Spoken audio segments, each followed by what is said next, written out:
Good morning. We'll call this morning's Housing, Urban Development, and Zoning Committee meeting to order. Madam Clerk, please call the roll. Alderman Cone.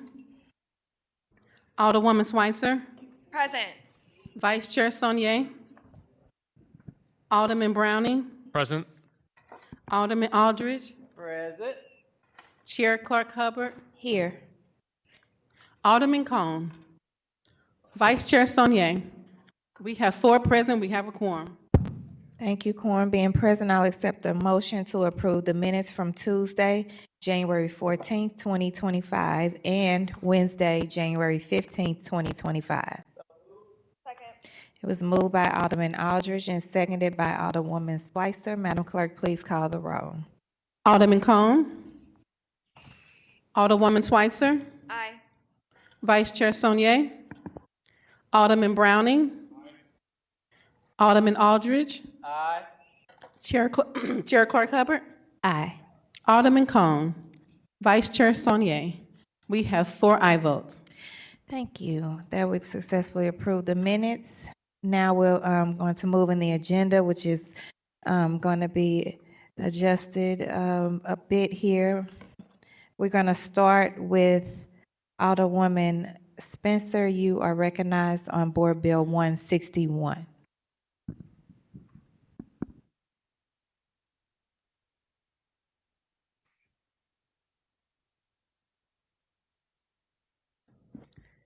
Thank you, Madam Chair, members of the HUD's committee. Board Bill 161 is a board bill that will allow for a tax benefit. Thank you. I think we've got a mic issue.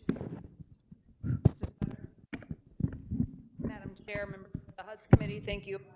161 is a bill that allows for an incentive package for Anheuser-Busch. Anheuser-Busch, as you well know, is one of our city's largest employers. And what they're looking to do here really is to invest a serious amount of capital in their production facility. The project itself will result in about $100 million in capital spending over the next 5 years, in particular to modernize some of their brewery equipment to produce some cleaner, more efficient manufacturing processes. And what this bill does is allow for a 50% tax abatement on the personal property taxes of the construction materials of the new equipment involved in this process. So the overall tax incentive package is around $1.5 million, which really is the result of the city essentially buying the manufacturing equipment on behalf of the brewery and then sort of reselling it back to them and avoiding those personal property taxes as a result. So, I want to point out as well, before you have several letters from the Neighborhood Association of Soulard, as well.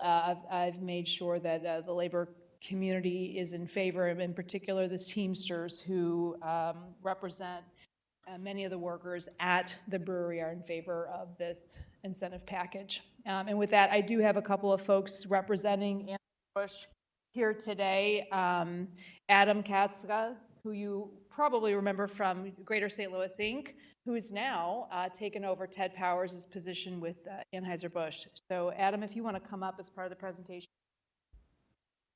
Thank you, Alderwoman. Can you raise your right hand? Yes. Swear to tell the whole truth and nothing but the truth? I do. I know you. And can you state your name and title for the record as well? Adam Kazda. Good to go? Okay. Good morning, Madam Chairwoman, and good morning to the committee. My name is Adam Kazda. I'm the Director of State Government Affairs for Anheuser-Busch. As you know, Anheuser-Busch has anchored the Soulard neighborhood since 1852. Throughout these years, our roots have remained in the neighborhood from which we were born, and we're proud to have the support of the neighborhood and from our union partners, including the machinists, Teamsters, as the Alderwoman mentioned, and electrical workers. These capital investments are all about reinvesting in the St. Louis brewery to remain competitive with all of our macro breweries. This project will inject an additional $94 to $124 million in capital spending over the next 5 years in the brewery. Part of that capital spend includes $52 million in direct investment into the brewing operation for equipment purchases and clean energy strategies.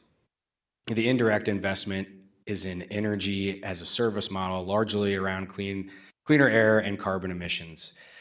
In summary, Board Bill 161 will help the brewery replace and upgrade machinery that will make the brewery more competitive.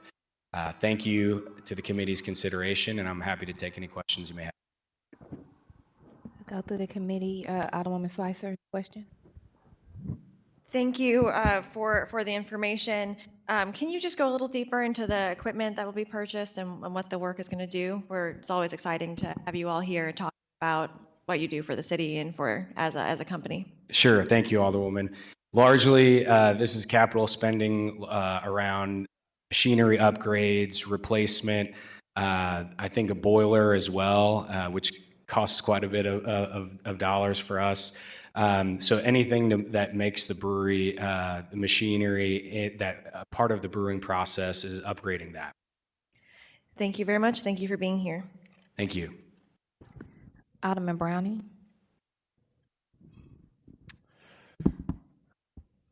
Yes, thank you. Is this expected to create any more jobs?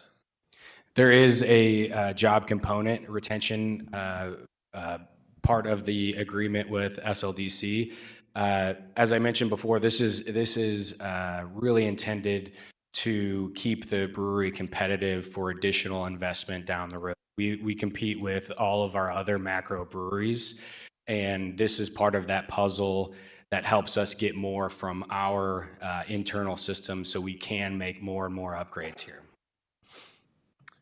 And is this expected to increase the value of the taxes that AB pays to the city? That would be a question I can follow up with. I've got our tax person over here if you'd like to comment on that. Sorry, I can get back to you. No, what I'm looking at here is I'm looking at a decline in the amount of taxes that Anheuser-Busch has paid to the city since really 2009. And, you know, I have not been particularly impressed with AB as a major contributor to our city since the takeover by InBev. I'm seeing 63 parcels that are linked to one Bush Place, 21 parcels that are linked to one Bush Place. That's one spelled with just a number one, and the other one spelled O-N-E. I'm probably missing some, but that's what I could find. There's really a lot of savings, millions of dollars in property taxes that I think has been accomplished through disputing the value of that property over the. So it just seems that we're getting less and less value out of Anheuser-Busch, and now we're being asked for a tax abatement to improve the value of the property. And my question is really linking to what additional value is this bringing to the city? I can speak just for a moment. I had similar questions, Alderman Browning. This is not abating the real estate. It's really for the pieces of manufacturing equipment. You know, I don't disagree with you that, you know, when we had AB as an entity that was based out of St. Louis, that was a St. Louis-based company. This was, you know, certainly better for me, for all of us, I think. Unfortunately, that is a decision that's out of our hands. I think what this project does is, you know, as Adam was pointing out, allow for the purchase of manufacturing equipment that, you know, St. Louis was really competing with other Anheuser-Busch breweries within their national and international footprint to have this new technology. And so winning it here for St. Louis allows us to stay competitive with their other footprint. I don't disagree with you that having AB headquartered as a St. Louis-based company was better for us all. I think where we should be trying to do is making sure that the brewery, their footprint here in St. Louis remains competitive within their overall footprint as a global company. And this is in line with doing that. I think we're in agreement there. When I'm comparing the taxes that are being paid right now and the decline there, I think what I'm saying, I realize this is a personal property abatement on equipment, but it all kind of falls into the same equation of if the brewery is saving millions of dollars in taxes paid to the city, certainly they could afford to pay for this equipment. Yeah, I mean, I think we're, and you know, the discussion started some time ago, and this was a similar line of thought I had as well, where I changed, you know, kind of came to the conclusion that this was overall net benefit for the city was where the discussion went to, well, maybe it makes more sense for us to make these investments in other cities. And we're frankly competing with other entities within the Anheuser-Busch family of manufacturing facilities to win this sort of new technology. And so I think it was helpful in that regard. I'll also point out that this project provoked some constructive communication and better relationship with the Soulard neighborhood and the entities that are really the local community entities, the neighborhood association, the business districts, the taxing districts there. And I'm very hopeful that as a result of these new formed relationships that there will be a greater hometown, neighborhood-driven relationship between Anheuser-Busch and the immediate community around it. And so that's an ancillary benefit, Alderman, but I share your concerns. I am grateful that we landed this as a part of the Anheuser-Busch global community now, and will continue to lobby their global entity to bring it back to St. Louis. But in the meantime, you know, I think that is unfortunately largely out of our control, but want to see the hometown support for them. So is the idea that there are other cities that are competing for this kind of upgrade, Yes. and they're offering similar incentive Yes. packages? Exactly. And that is what we're up against. You know, you hit the nail on the head. Okay, and last question is, obviously there's some requirement to consult with the public schools as one of the affected taxing districts. Has that been done? That would be, Yeah, we reached out. Gotta use the mic. Yeah, we reached out maybe in December about this project, and I have not heard back from the school district. Okay, and that's fine. The school district is not required to provide an opinion on it, but there's notification is what's required, so. Yes, that has been completed. Okay, thank you. That's all my questions for now. Thank you. Alderman Aldridge.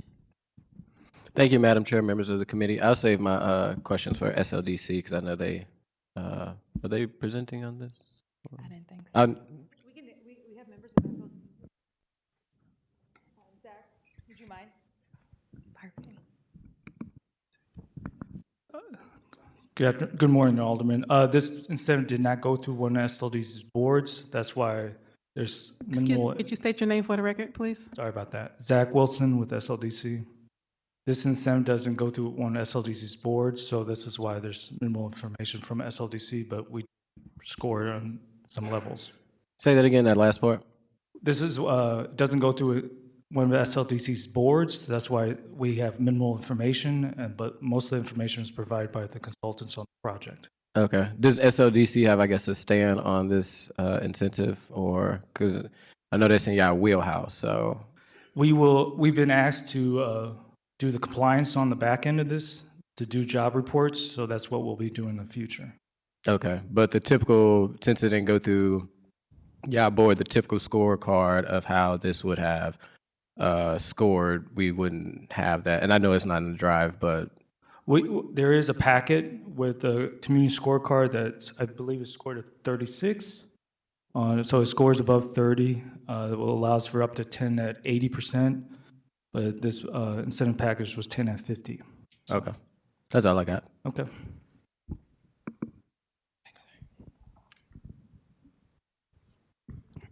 All right.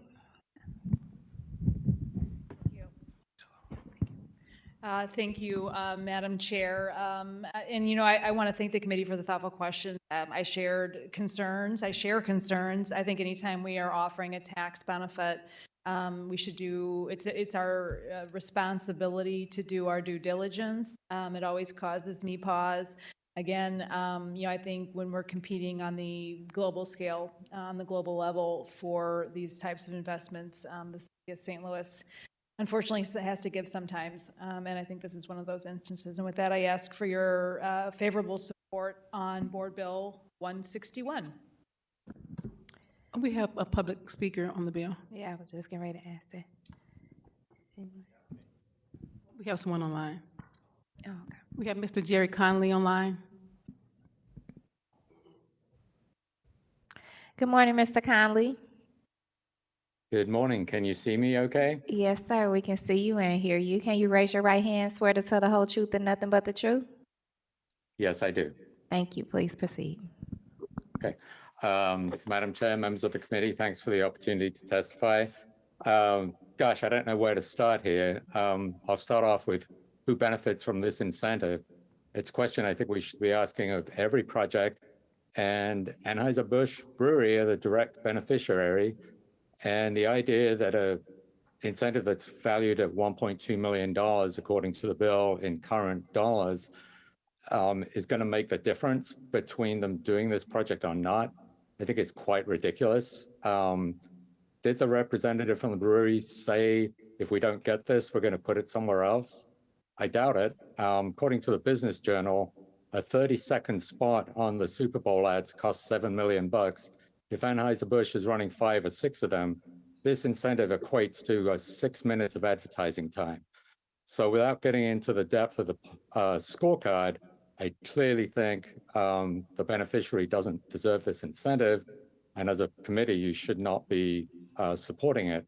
Alderman Browning made a really good point. If you look in the bill, the value of the personal property depreciates over time. So it's not like a real estate abatement where at the end of the abatement period, you expect that the value will increase and you'll be reaping a lot more benefit. In this situation, our value is, or the equipment's decreasing over time. So I think that's well worth noting. The process here, why are we relying on the applicant to tell us whether they've notified SLPS in accordance with Ordinance 71620? And SLDC said they have minimal involvement. They're doing a scoring. They're going to be responsible for monitoring on the back end. You know, we need to revamp 71620. We need to have accountability. The developer's application should be available to the public online. We shouldn't have to sunshine it. All the North City grant applications to SLDC, they're now online after political controversy. We need to be consistent and have this information transparent as well. And the process for compliance with the ordinance for incentives needs to be revamped. We need to be really clear who is receiving the application. Did this get submitted to SLDC? Did it get submitted to the comptroller or through the Board of Aldermen? I'd really like that question answered. Let's see what else.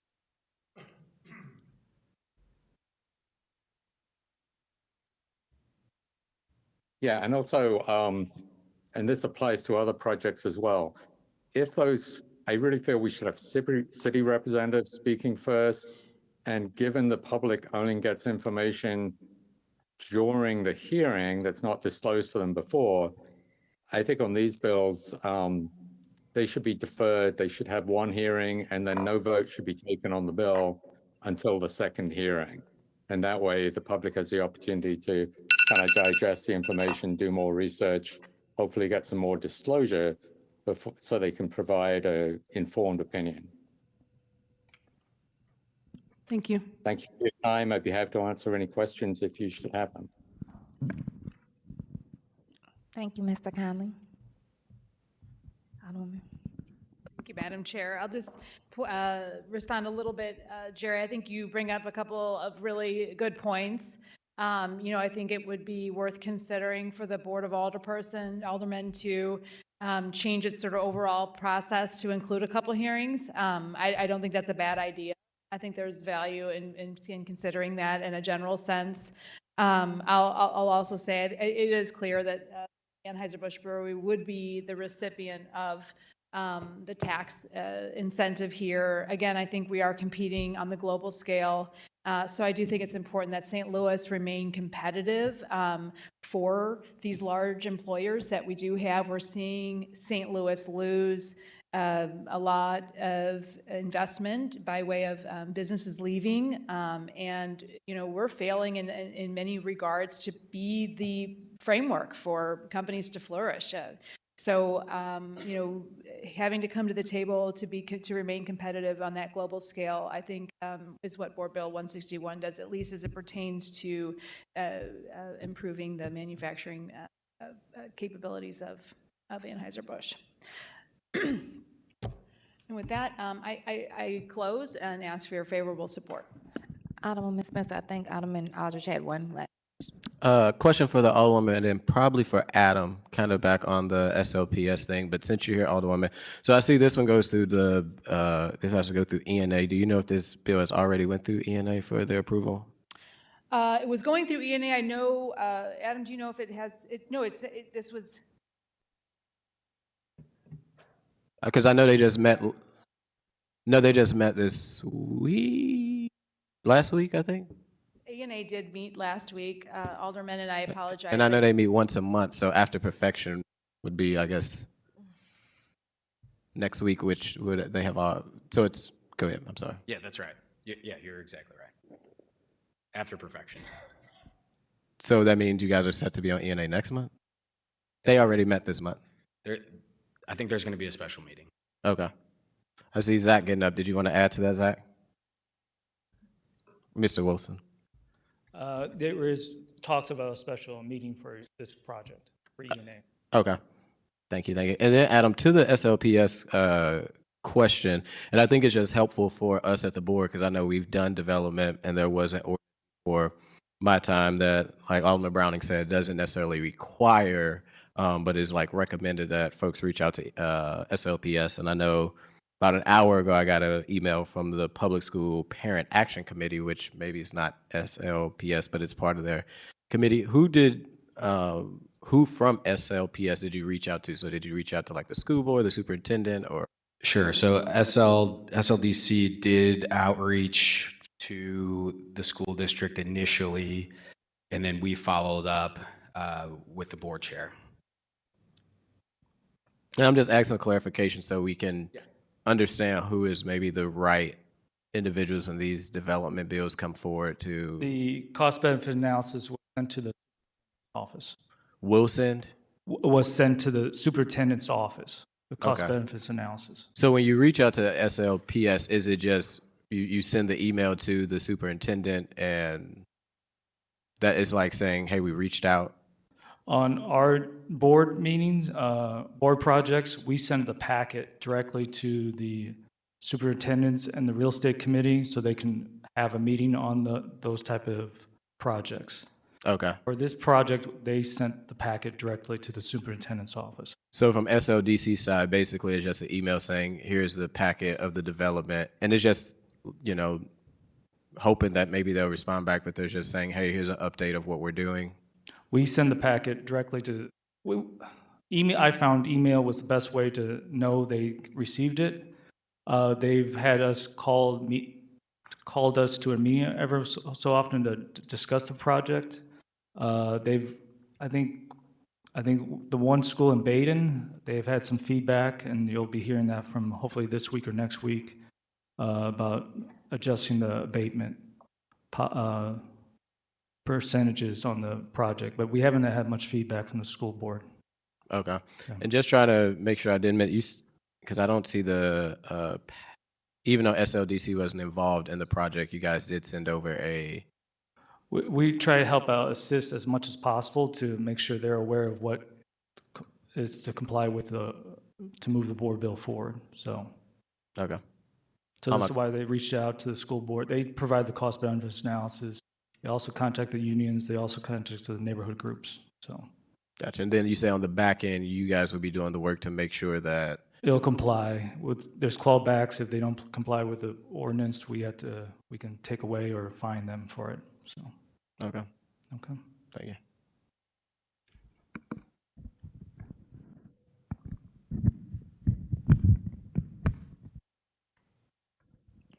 All right, that concludes the questions. I'll go ahead and accept the motion.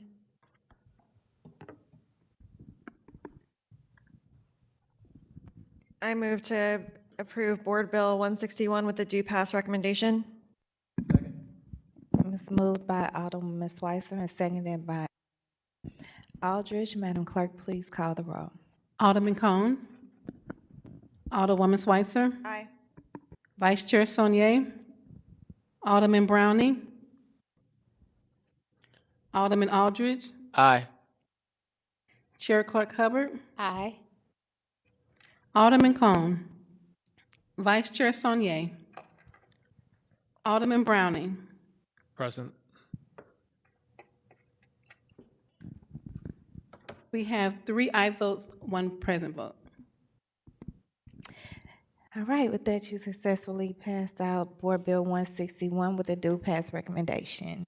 We are going to move in the agenda now. Alderwoman Schweitzer, you are recognized on Board Bill 158.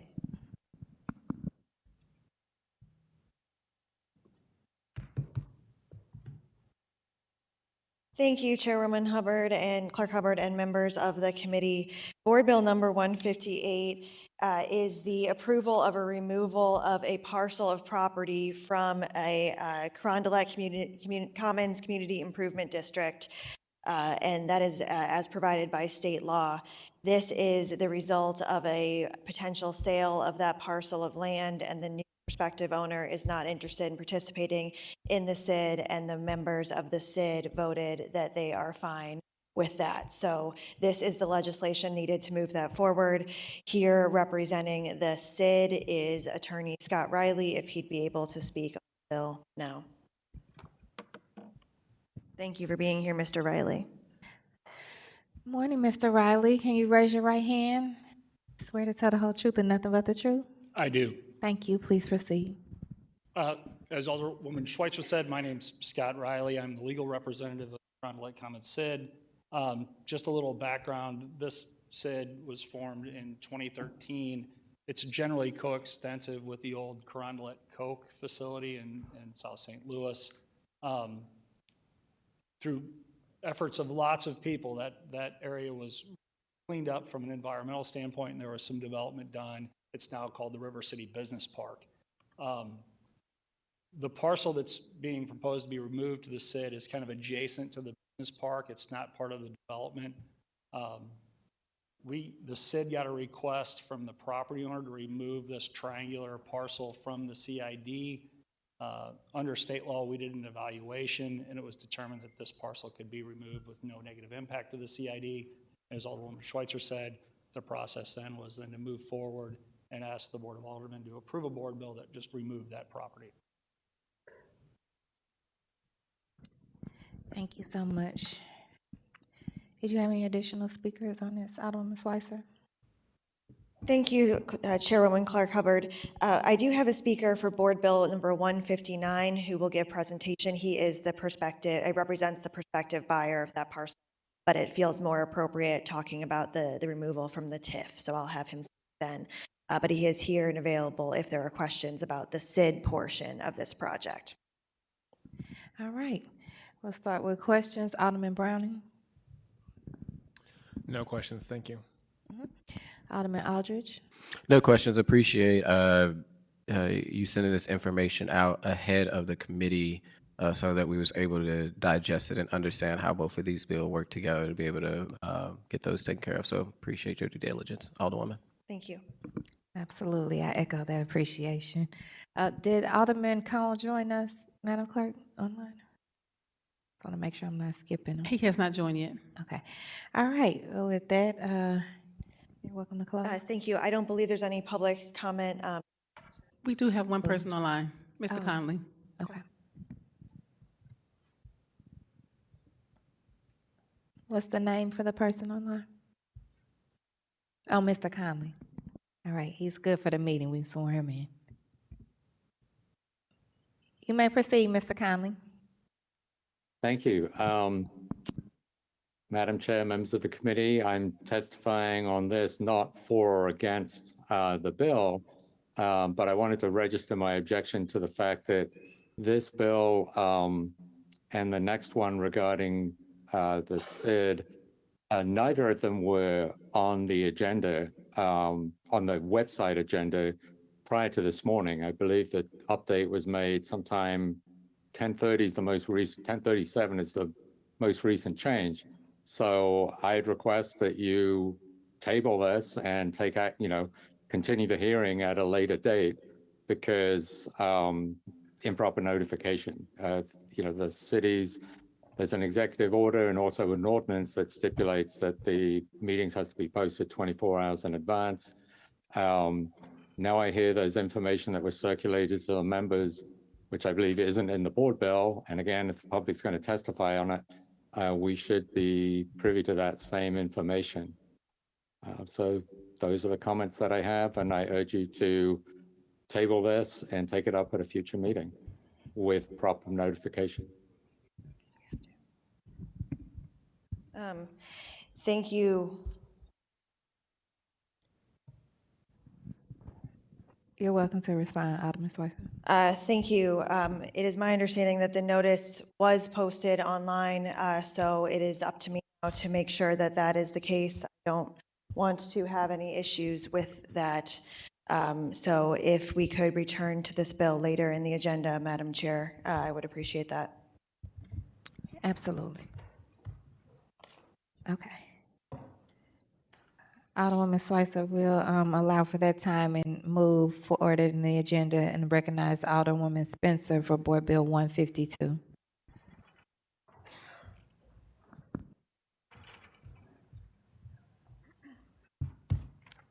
Thank you, Madam Chair, members of the HUD's Committee.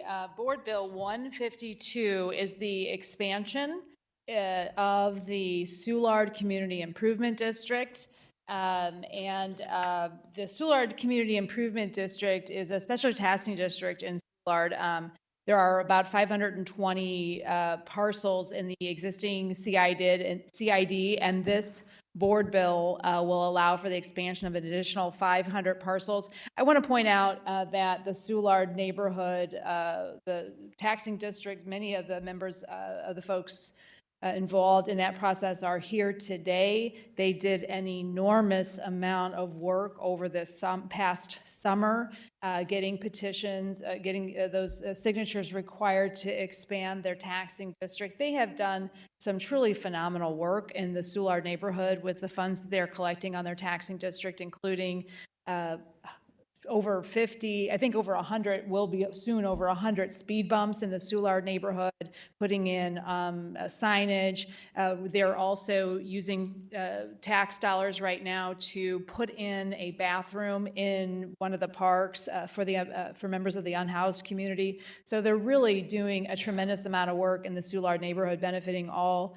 types of folks in the community. And while I hate that we sort of need taxing districts to do things like snow removal and ice melting, they're also engaging on things like that to help make sure that the members of the Soulard neighborhood are the needs are addressed. And with that, Madam Chair, what I'd like to do is bring up Mr. Terry Hoffman. I know we have a few members from the community, the Soulard community here in support, to show support, but also ready to speak on the board bill. Good morning. Good morning. Thank you, Alderman Spencer, and good morning, Madam Chairwoman and HUD's committee people. You raise your right hand. Swear to tell the whole truth and nothing but the truth. I do. Thank you so much. You can state your name for the record and proceed. Sure. My name is Terry Hoffman. I'm the chairman of the Soulard Community Improvement District. Thank you again for letting me speak, and I'm here to express the support for this board bill on behalf of the Board of Commissioners of the Soulard Community Improvement District. And I'd like to just give you a little bit of background about who we are and what we've done over the past couple of years. We were created by petition back in 2019, and we were created as a political subdivision pursuant to the CID Act. And the boundaries of the Soulard CID included pretty much everything at the north end of the neighborhood all the way south to Ann Street. And then from Ann further south, our boundaries included 12th Street all the way to Sidney and 9th Street and 7th Street all the way to Sidney. But there was a portion of the neighborhood that was kind of carved out in the initial boundaries. And so what we're basically proposing here with this board bill is to include all of that remaining property so that all of Soulard, from basically north of the market all the way south to Lynch Street, between 7th Street and the Expressway, and then some parts of Kosciuszko as well, will now be included as the complete Soulard Community Improvement District. Our tax revenue comes from a sales and use tax in the neighborhood. We do not get our tax revenue from property taxes, but from sales tax and use tax from generated through purchases in the businesses in the neighborhood and so on. Because of the business nature of how we collect our tax revenue, we've been very fortunate that our businesses in Soulard are thriving. Our projected revenues for fiscal year 2025 are projected to be about $750,000. From inception, the CID has generated tax revenue of a little over $3 million. And since our inception, we have spent close to $1.5 million on projects ranging from infrastructure improvements to beautification projects. We are very big on clean in our neighborhood and trying to make it as trash-free as possible. We've implemented basically a four-pronged trash program in Soulard. As you can imagine, given the amount of pedestrian traffic and business traffic we have, we get a lot of trash. So we've placed nearly 100 trash receptacles around the neighborhood, pet waste receptacles around the neighborhood, hire a porter service to service those weekly, sometimes daily. We hire a service to pick up bulk trash in the weeks that the city does not provide that service for us. Because as you can imagine, with a lot of the renters we have in the neighborhood, there's a lot of tires and mattresses and stuff in the alley as people move in and out of properties. So we supplement city services in that way. We also hire service to actually walk the streets of Soulard every week and pick up trash from sidewalk to sidewalk. So trash is a big thing for us. Traffic calming is a very, very big thing for us. As Alderman Spencer stated, we've already funded the placement of 90 speed humps in the Soulard neighborhood. And I have to say it has significantly reduced the speed at which people drive through our streets. We've also done a lot of beautification projects in the neighborhood. We've planted over 300 trees in city tree lawns. We've created a landscape management plan with a third-party provider to help us prune and maintain all the city trees so that they remain a viable source for us. So you get the idea. We're doing a lot of infrastructure and capital improvement projects in the neighborhood with as much. But now we want to basically expand those services that have been provided to the balance of the residential portion of the neighborhood. And that portion that is being included in this expansion, it's primarily residential. There's very, very few businesses in that portion of the expansion territory. So we will not be getting much additional revenue, but we will be providing a lot of additional services to the remainder. So with our future plans, with the inclusion of this new portion of the geography of the neighborhood, we basically want to continue with all the things we're doing in the CID, but expand that to the additional portions of the neighborhood. And our big investment this year will be with the redesign of 13 intersections for a traffic calming effort, which is going to cost the CID well over $1 million. So that's one of the reasons why we've been bankrolling some of our money over the years, because we knew that we were going to have this major expense in 2025. And then we have a variety of other, infrastructure, economic planning, historic orientation, and other improvement projects planned down the road. So we have big plans for the money that we are receiving through our tax revenue, and we're hoping that the board supports Board Bill 152 to expand it to the balance of the neighborhood. Thank you. And with that, I'll answer any questions if there are any questions. Do you want to move to questions, or you have any other speakers you want to speak for? Yes, signed up. Okay. Okay, I'll see if anybody has any questions for the leader, for the city's leadership first. Alderwoman Schweitzer, No questions. Alderman Browning, No questions. Alderman Aldridge. Thank you, Madam Chair, members of the committee. Remind me of your name again, sir? Terry Hoffman. Mr. Hoffman, thank you for being here and giving a very detailed kind of approach of the work that the CID has been doing over the several years and why it's critical to, or why you guys want to expand. If I heard you right, you said in 2025, I guess with this new expansion and expanding kind of throughout all of Soulard, you're expected to bring in 750,000 is what you said? That is what we're projecting for revenue, yes. How much do you, I guess you guys bring in now just on revenue with the current areas that you have? Or the current area you have? Well, that 750 does not include any additional revenue points. Okay. Because we basically built our budget prior to a lot of this discussion taking place. Our expectation for additional revenue, while I don't have a number, it is, I would say, nominal at best. I think we've identified anywhere from a half a dozen to maybe 10 retail businesses that are included in the new geography, in the new expansion territory, and they're relatively small establishments.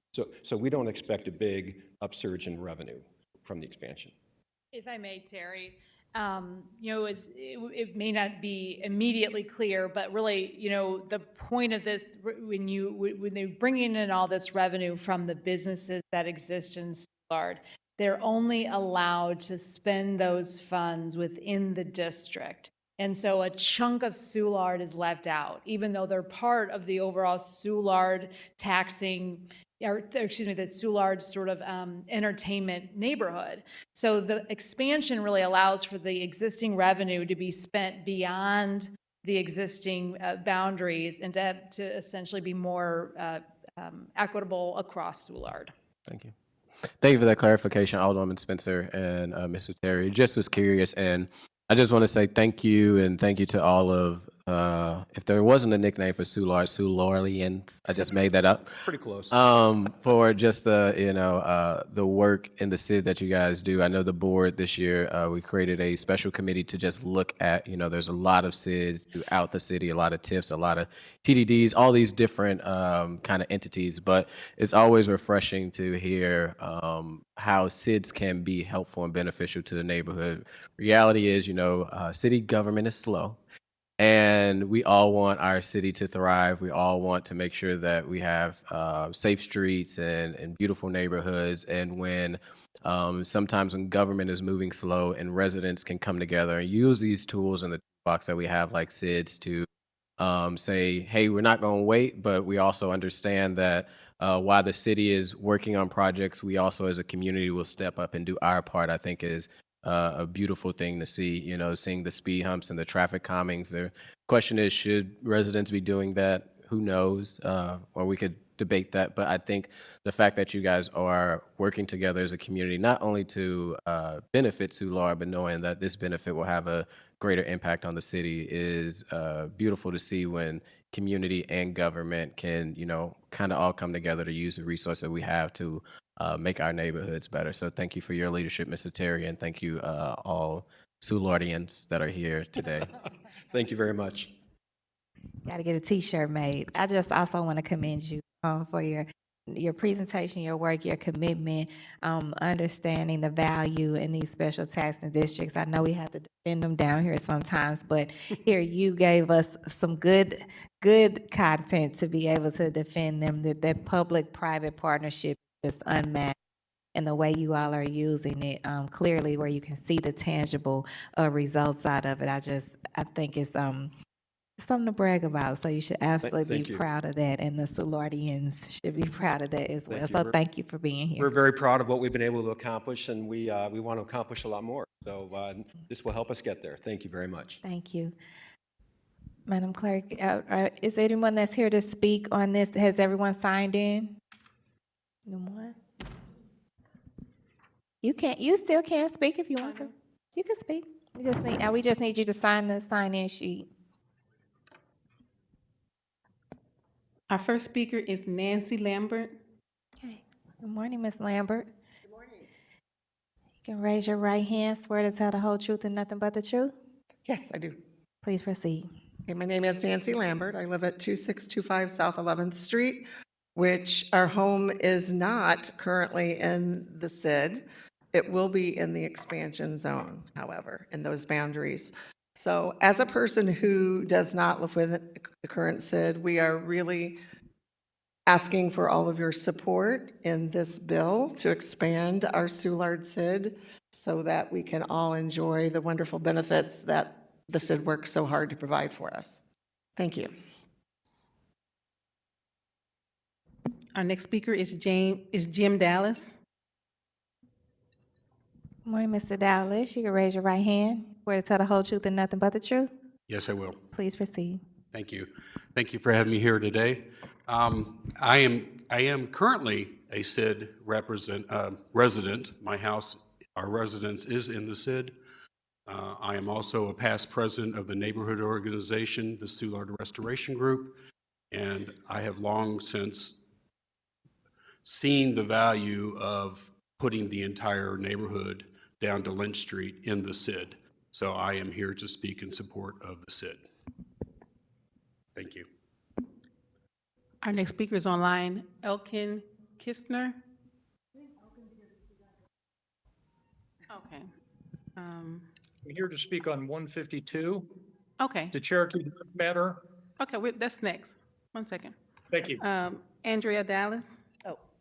Hi, my name's Andrea Dallas. You swear to tell the whole truth and nothing but the truth? I do. Thank you for being here, Ms. Dallas. Please proceed. Okay. Like my husband, we both live currently in the CID, but when I look at my front door, my neighbors are not in it.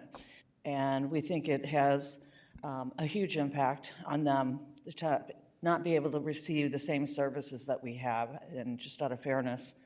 I'm also chair of safety committee for SRG, and things like those speed bumps have significantly reduced the speedway that our neighborhood was becoming off of Broadway. So I just would like to say we support it.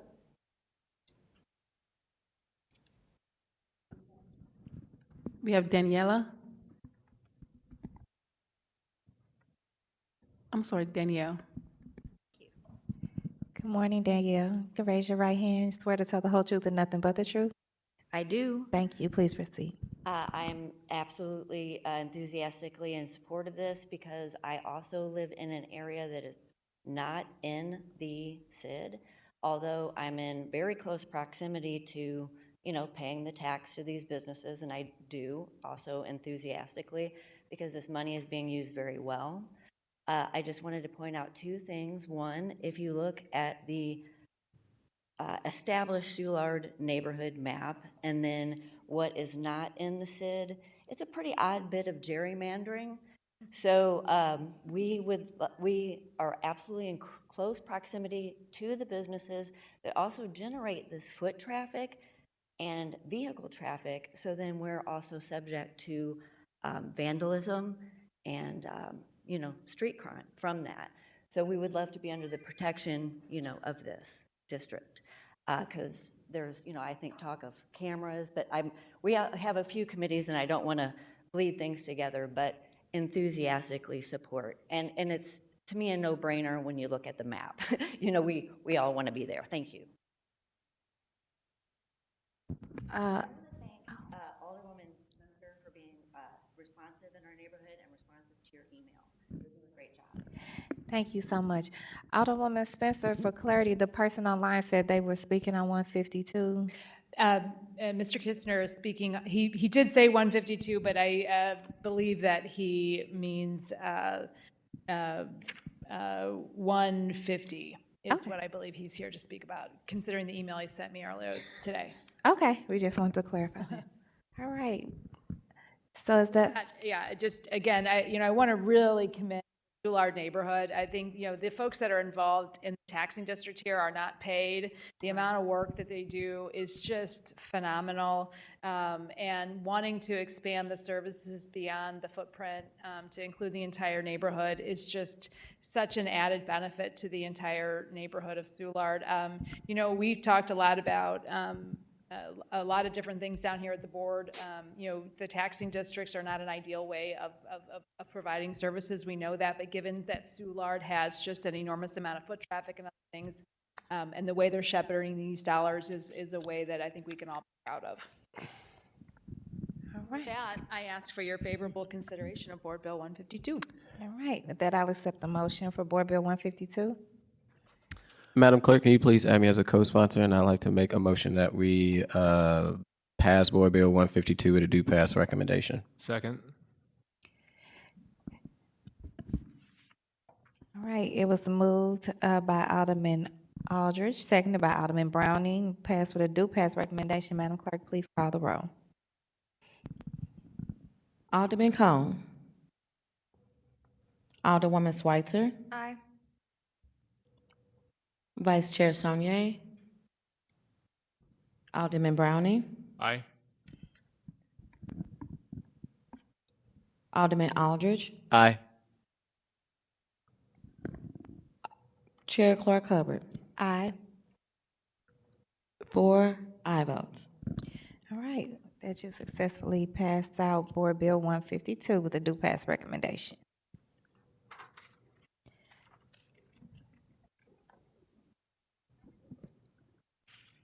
Congratulations.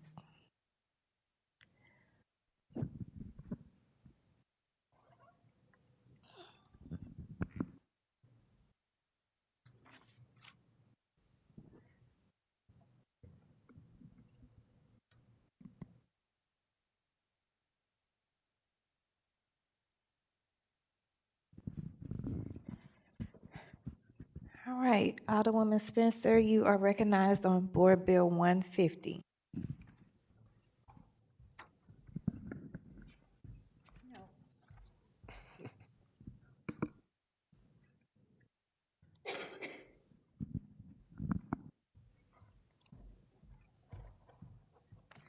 Okay, thank you, Madam Chair, members of the Heads Committee. Board Bill 150 is an ordinance that would dissolve a special taxing district. So this is sort of unusual in some ways. We've seen a lot of work, and we just obviously discussed the good work that the Soulard Neighborhood Community Improvement District is doing. Board Bill 150, this is specific to the Cherokee-Lemp Special Business District. I think most of us are familiar with the Cherokee Station Business District on the other side of Cherokee. They've been down to the Board of Aldermen several times over the last few years. Issues they're working on. Cherokee Street has 2 taxing districts, one that is east of Jefferson, that is colloquially kind of known as Antique Row, and then on the other side of Jefferson, the Cherokee Station Business District is more sort of the Cherokee district that maybe many of us might be a little more familiar with. But in any case, the Cherokee-Lemp Special Taxing District is a property tax, and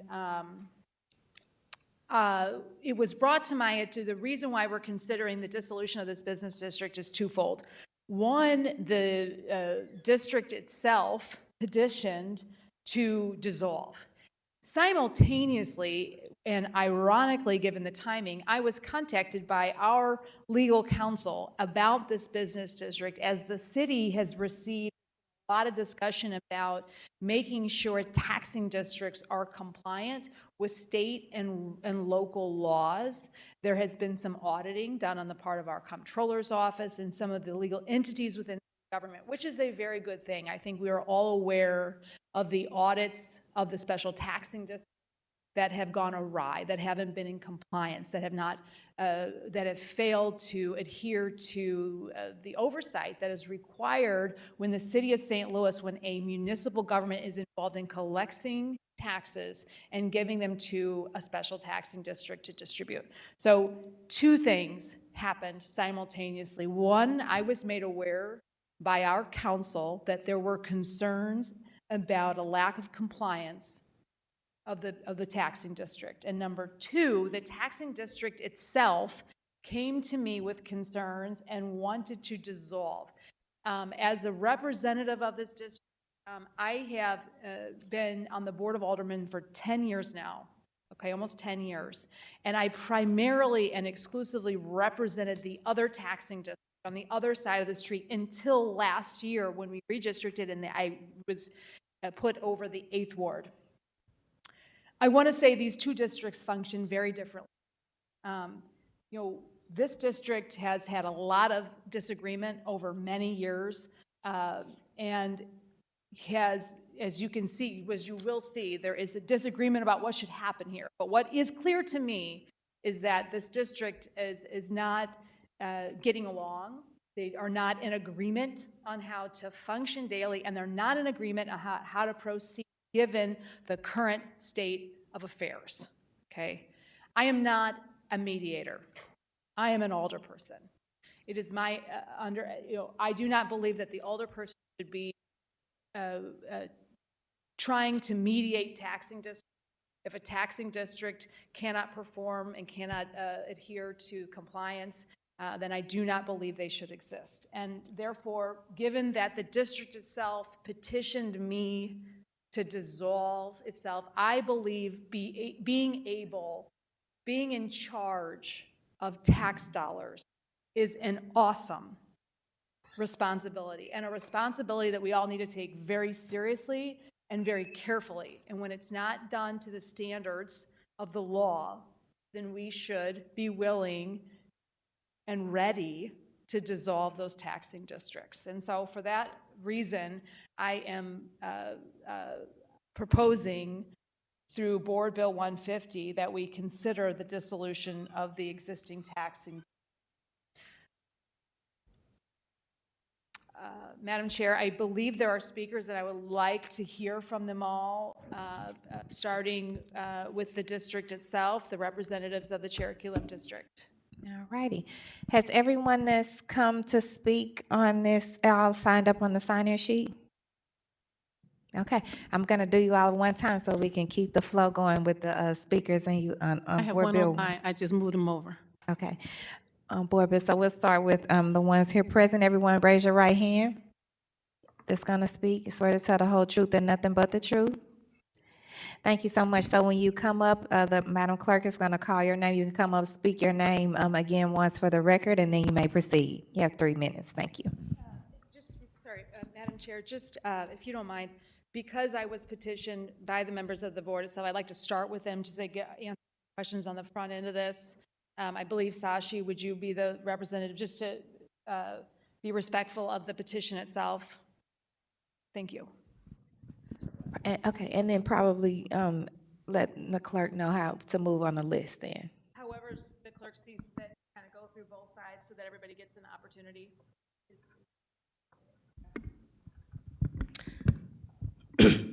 My name is Shashi Palamand, and I am one of the property owners in the district. I also serve on the board of one of the commissioners of the district. When I joined the district, along with my fellow commissioners, we knew there were a lot of problems with this district. A lot of acrimony, discord, and especially a lack of accountability of funds that were given to private groups for whatever purposes, the promotion, things like that. And we knew going in that that was a problem, and many people had told us that this district should have been dissolved years ago. But we went into it sincerely to try to see if we could make it work. And after about a year and a half, even we had to throw our hands up. That it was really impossible to continue with the discord and lack of accountability that was there. I mean, there were certain groups that receive funds, oftentimes when they're questioned, met with lack of cooperation. That occurred for many years, and it continued with when we started as well. And after a year and a half, we decided, we're going to have to do what many people had requested that we do, and that should be done, and that is to dissolve the district. Now, obviously, there are some people who are extremely against dissolving, and many of those people were the ones who are getting funds from this district. So predictably, they are very much opposed to this dissolution. One of the problems with the current the district is that there's so much baggage, so much bad blood, that it's really not possible to continue with the district as it is. What we need to do is clear the decks and allow this neighborhood or street or district to pursue other possible structures. We look at the Soulard district, and honestly, we look with envy or admiration and envy that they get along. They have, they have enough funds to do things. They, want to expand, and this is unfortunately really the opposite of what we're facing. When we started, some of these groups, the very vocal, really minority but vocal one, receive funds for various events. Sometimes they wouldn't. Sometimes they would request funds after the fact. It was just not done in a very good. It was just not good governance at all. Then when we took over, we decided, look, that's got to stop. There has to be better accountability, and until there can be, we should put our efforts into other promotion, like search engine optimization, more advertising, things like that. And obviously, that was met with a lot of opposition as well. So when we said we were the first board to say, no, we're not going to just send money out, give money out without. I'm sorry, that's your time. Give money out, and understandably, they're not happy with that. You can go ahead and finish. I'm sorry, Madam Clerk, I'm not sure if you was back in, but Alderwoman Spencer wanted him to be more of a speaker on this, so he doesn't have the time on it. Okay, thanks. May I get, thank you. So we decided the best thing to do is to clear the decks, and really for the sake of everyone, to try to make create some better possibilities. Now, there's no guarantees what can happen in the future, but as long as this SBD is in existence, those are not even options for anyone. And we concluded that it's impossible to try to improve, try to make this into a functioning district that is, that can make everyone happy. So in any case, we received we put out a petition. We received many signatures, large numbers, over 50 signatures, indicating that finally we should remove this district and then hopefully move on to something else. But our job now as the existing commissioners is to basically clean the slate for the next possibilities. And now we're in the process of disposition of assets, and that's a separate issue that we'll be pursuing once this is completed. So I urge you to dissolve this district so that it gives everyone a chance to move on to something hopefully better. Thank you. Let me see if any of my colleagues have any questions for the commissioner. Alderwoman Schweitzer. Thank you, and I appreciate you testifying. What is left in the account, and what is the plan for those funds? Right. The district has three main assets as before we got into this dissolution process. One is the cash in the bank that at the moment is about $5,000. Some of that will be taken up by insurance payments remaining and legal fees. Another one is there's a small parking lot that has been with the district for a while. It generates some income from a neighboring building that uses it for parking. That is a property that is that property's real property as opposed to the personal property. And that's something that we were advised the cleanest way to handle the disposition of that is to transfer it to a 501c3 organization or tax exempt organization.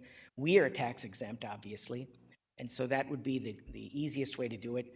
We could go to any 501c3 in St. Louis, but the preference was to find one within the district.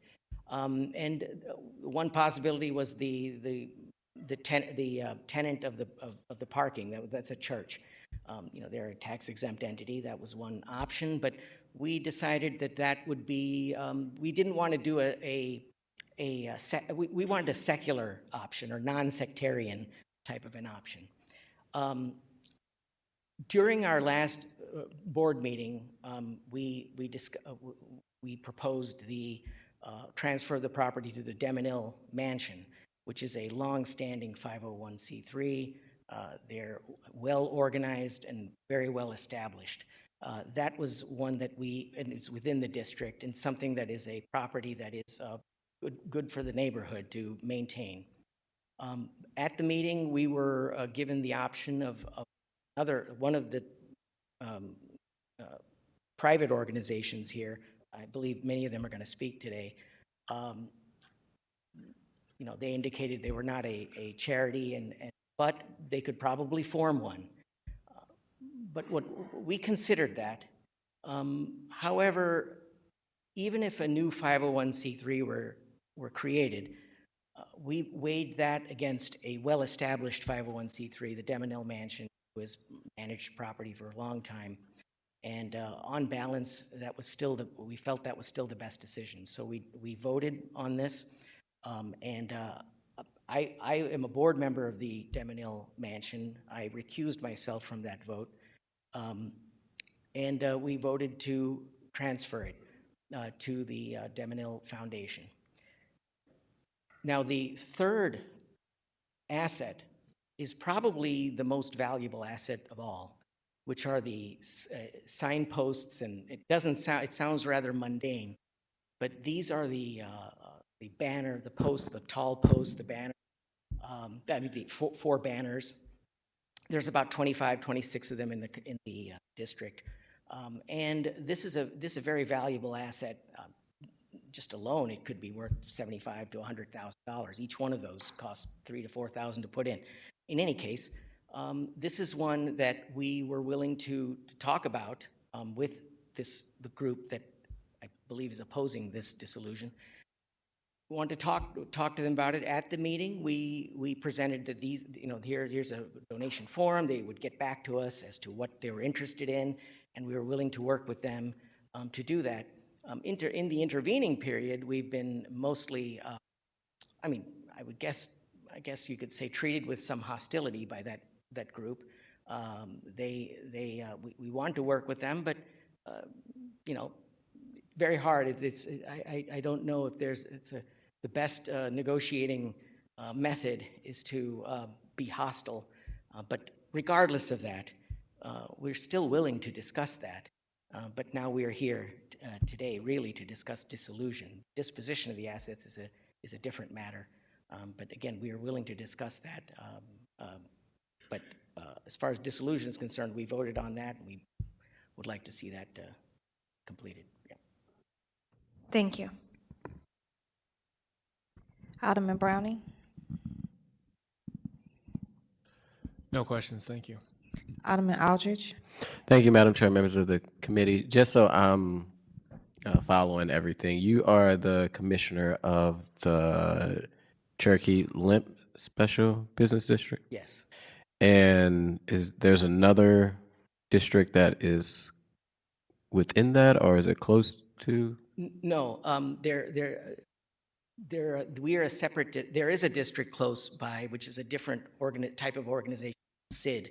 We are an SBD. We are on the entirely on the east side of Jefferson. They are mostly on the west side, but they also have a little bit of the east side too. They meaning the CID. So as a SBD and the chairman, you're asking to dissolve your SBD? SBD, yeah. We have no involvement with the And you city. want to dissolve the SBD now because you all feel that the SBD can be used? Well, it's not, we felt it is really not fit for purpose anymore. It has not been run properly for a dozen years or more. Again, But just to be clear, you're the chair of the SBD? no, I'm not. I'm one of the commissioners. Okay. Okay. Yeah. And how long you been a commissioner of this SBD? 2.5 years, I guess. And how long has the SBD been around? Over a quarter century. So 1996, I believe. Yeah. Okay. All my questions. Vice Chair Sanye. All right. Madam Chair, I think I introduced a little bit of confusion. I'll clarify a little bit on this districts real quick. Thank you, Sasha. Thank you. Thank you, Madam Chair. I think I just added a little bit of clarity here. This district was established in 1996. There were 2 taxing districts on this side of Jefferson along Cherokee. We did dissolve, the Board of Aldermen did dissolve the other taxing district under former Alderman Dan Gunther under Ordinance 71027 in 2019. There were 2 taxes. So dissolving taxing districts does happen. They petitioned to dissolve this taxing district and it was dissolved. There is another Cherokee district in primarily the 7th Ward under Alderwoman Saunier. That is one that I think this board, this body would be more familiar with because they've been down here more often. They're very active.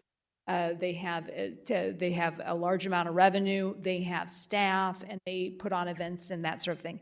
This taxing district is east of Jefferson and represents a smaller portion of Cherokee Street and has not been historically as active with the Board of Alderpersons. This taxing district, since I took over the 8th Ward and now represent this district, has had an enormous amount of infighting. An enormous amount. The volume of emails, angry emails internally that I'm privy to as being an alderperson is shockingly high. I have been called to mediate meetings. I am not a mediator. I have seen so much disagreement within this taxing district. To me, if a taxing district can't get along, govern itself, and they are petitioning to dissolve, I think many members of the commissioners got involved as property owners that are being taxed to say, I am paying a tax into a taxing district. And I do not agree with what the taxing district is doing with the money I'm paying in.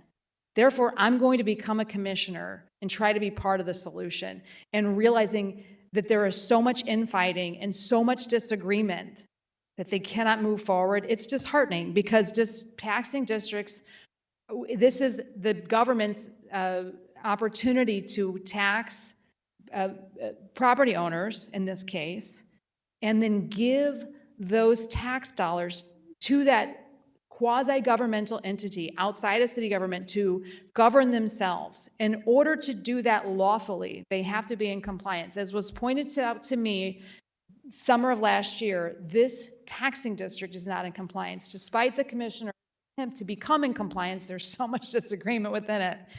And again, it's not, it is our responsibility and role as legislative body. These taxing districts are supposed to report and have reporting duties. This taxing district has failed to do its duties. In my opinion, I see no path forward other than to dissolve them. When a taxing district is not compliant with state and local laws, reporting laws and compliance laws, we have to do our due diligence and dissolve them. On top of that, the commissioners themselves have said, we are giving up. We are not compliant. We are not doing our job. And we would like to dissolve. I cannot conceive of a world in which we force a taxing district that's not getting along, that's not in compliance with state and local laws to continue to exist. I cannot support that world because it is my duty to require that they are compliant. And I cannot make people who do not get along and agree upon things start to do that. I hate saying that because I do believe in taxing districts. But the reality is that you all are not getting along and you're not agreeing on ways. Alderwoman, I got my question from the answer from the commissioner. Thank you. Yeah, I appreciate it though. Thank you. Thank you. The next speaker is Paul Pointer. In support. Hello, everyone. I probably raised my hand. You know, I think Shashi really did a nice job. And Sorry, could you speak into the mic so we can hear Mr. you? Lofton is a, can I raise it up here? Mr. Lofton is a tough act to follow, talking about how civil their operation is. I own and operate the Lemp Mansion restaurant and have since 1975. I also own another dozen or so properties throughout the district on both sides of Lemp Avenue. And I really don't think I can add anything to the conversation as far as the discourse is concerned. But I've been involved in a lot of it. And I was one of the first commissioners in 1997. I actually had lunch in the fall of '96 with Marty Abusi and Craig Schmid at the Lemp Mansion talking about this district. And I thought it was a good idea. Optimistically, you think of these things. Let's do a little more tax. Really, nobody wants to hear that. But I thought, okay, we can control some of this tax specifically. And we've done a handful of nice things through the years. It's almost 30 years. And but I really don't want to speak too much to the, as Shashi put it, the acrimony and the problems and the bitterness. But I wanted to bring up a point that, for me, and by living down there and driving around the corner of Cherokee and Lemp 20, 30 times a day, I can see the district a little differently than most other people, because you take Lemp Avenue, it divides the district in half, essentially. To the left of Lemp, going towards Broadway, which is east, traveling east, it's industrial. It's primarily the brewery. If you take Lemp Avenue west towards Jefferson, you have a very similar setup on properties that you do on the other side of Jefferson, where the CID is. 1 and 2 and 3-story buildings, homes, restaurants, cafes, clothing stores, antique shops, bakeries, salons. You don't have that on the east side of Lemp, so it divides the district irreparably. It really doesn't work. Again, I've seen it year after year after year, and I want to speak to that. The problems that everyone has over the money, and by the way, it's a minor amount of money, and that might be part of the problem. It's just enough money to argue about. So, and that's basically what it is. Where are we going to spend that dollar, and so it's kind of a fight over that. But I really believe that the industrial, the geography and the architectural atmosphere down there doesn't lend itself at all. And I didn't picture this at first in '96, and neither did Schmid or Abusi. But it doesn't lend itself to a congruent district. It's divided. So I wanted to share that with you. Thank you very much. Our next speaker is Shannon Wolf in opposition.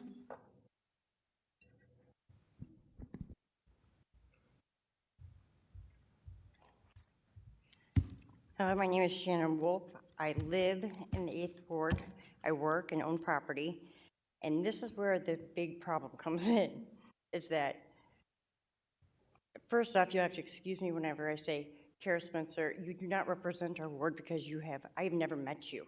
In 2 years, you have never been to one of our meetings, not a one. Whether it's to mediate or not, you have not came to talk to me. I'm on 2 boards down there.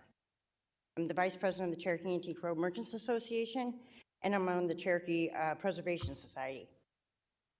The problem with the dissolution of our taxing district is that it's not the taxing district that is the problem, it's the taxing board. They are not in compliance. Everybody just said that here. They're not in compliance. So how can people that are not in compliance be the one to dissolve our taxing district? That makes no sense. If you don't follow the laws and the bylaws, how are you the one to decide to get rid of something? I would also like to know how, if you have not turned in a budget for the past 3 years, how have you been spending our tax money? I am pretty sure, if I understand that correctly, you're not allowed to. So how that happened, I couldn't even tell you. As far as our assets go, at the November meeting, that is not when our property was talked about. Our property was talked about with our lawyer a month before, and that was at a closed meeting that they did not have minutes to. They do not have minutes to any of the closed meetings we had. So it's kind of like, well, if you don't have the minutes to the meeting, then it never happened. At the November meeting where they decided to dissolve of the taxing district, they made a motion, it never passed. So I don't know. And I have every meeting recorded and transcribed, so if anybody wants to listen to them, feel free. I also have the meeting where a commissioner cussed my mother out, so I don't want to hear that we're unruly, because it never happened. Everything they're talking about is a lie. There is a non-Missouri resident sitting on the taxing board. I just don't feel as though that somebody from another state is spending my tax money. I don't know who approved that. That just doesn't seem right to me. I guess basically, that's all I have to say is that it's not, I mean, nothing they do is compliant, so you're right. I mean, they said it themselves that, you know, for the past 2 years they haven't been compliant. So here's my other question. I have a question about this, is that if we're only running with 4 board members for the past 2 years, we have 3 empty seats. How is it that 5 women has turned in their applications to sit on that board and not one has been approved? Every person sitting on that board is serving beyond term and we have 3 empty seats. Why can't anybody new get on the board? I mean, what happens to our applications? I put in an application, what happened to mine? Where does that go? 5 women and can't get on the board? It's not right. I'm not understanding it. That's your time. Okay, thank you. Our next speaker is Mike Wyrock. Hello. So I'm both a resident, or I was a resident. Could you say your name for the record, Oh, I'm please? sorry. My name is Michael Wyrock. I am a business owner of 2116, 2118, and 2122 Cherokee Street. We own and operate that business and have been within the district probably well over 10 years, both as renter and as owner. And one of the things that I think is critical to point out is I think everyone is here for probably the same reason of wanting to do good business. And ultimately, we all want to be able to utilize funds that are brought in from those businesses in ways that will effectively create atmosphere to bring people to our district. As you'll probably be able to tell within about 15 minutes, there is struggles with that. And as a person who has experienced it both on the operating end as well as just watching it all kind of unfold, it is challenging to believe that keeping this current organization in place will ever benefit those who are on the street who really just want to do business and want that money to go to producing better results for said businesses. So one of the reasons why I am in favor of this taxing district or special business district being dissolved is so it can clear the path potentially. We don't know what it will be, but we cannot clear the path and find better ways to use and utilize the funds that come in through this district without it starting anew. And what that means could be a variety of things, but I think ultimately we have a thriving CID that is happening on the other side of Jefferson.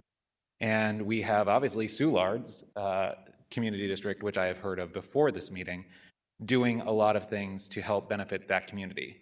With us keeping this current SBD in place, there is no possible way for us to actually see this change in a way for the betterment. And I think ultimately everyone that's here agrees with that. And who is going to step up will be the bigger challenge because of the fact that there is too much in place today that makes it impossible for those of us who actually do want to contribute to actually do it in a meaningful, beneficial way that is actually going to be heard by the majority of the street. So that is one thing I do really want to highlight is I don't think this conversation is about money. When you actually look at the funds that comes in, it's not pulling in enough to support itself, which means we need to find other opportunities within a larger structure, not within smaller ancillary structures. So that is what I wanted to come in because I have been to these meetings. I don't go to them anymore because they are too contentious and a lot of the information that is brought to the table is old business. And I think the majority of the businesses who are actually producing revenue in this district need new business, not old business. So I really do appreciate if you will help dissolve this district. Next speaker is Cheyenne Pfeiffer.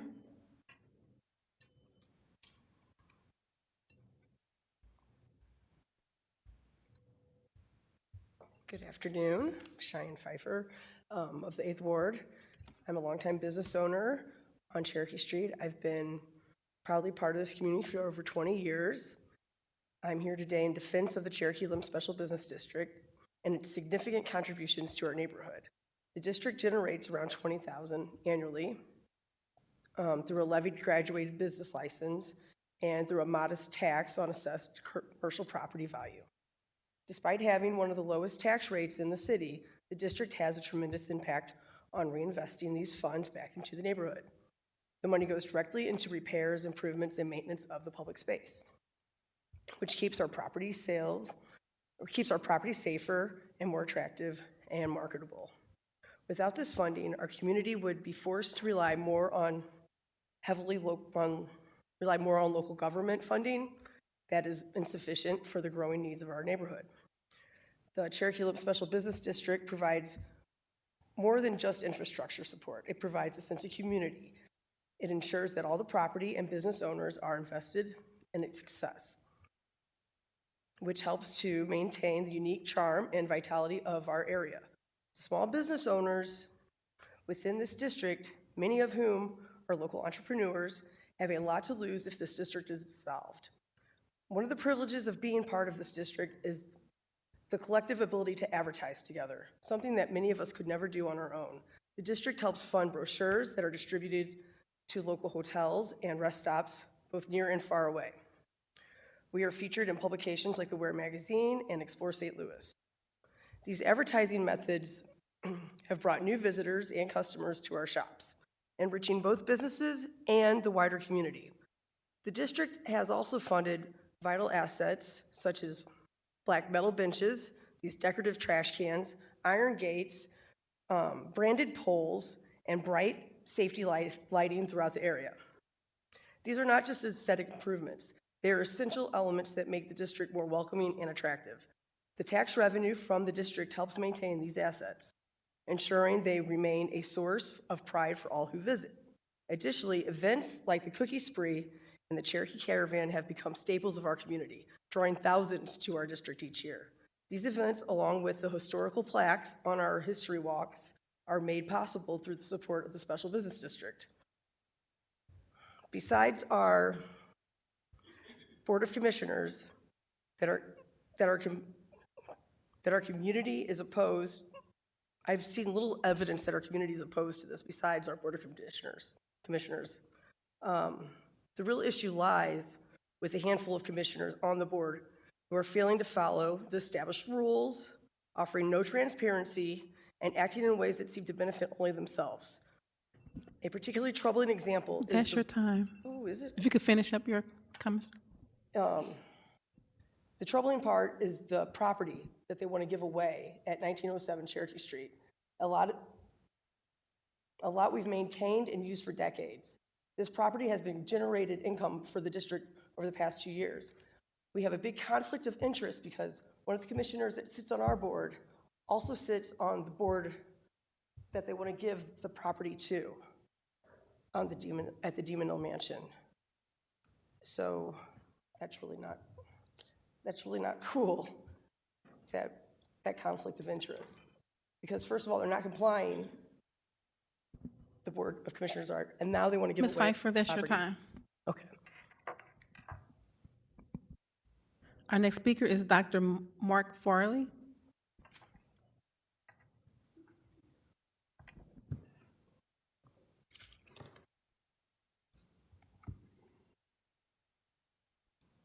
Oh, you already spoke. Yeah, I'm Dr. Mark Farley. I'd like to thank the committee and the committee chair for allowing me to speak today. I've been a business owner in the district for about 14 years. And I've been on the Board of Commissioners for about a year and a half. And when I told my friend Paul Pointer that I was going to join the taxing board, he asked me with a ominous warning, are you sure you want to get involved in that quagmire?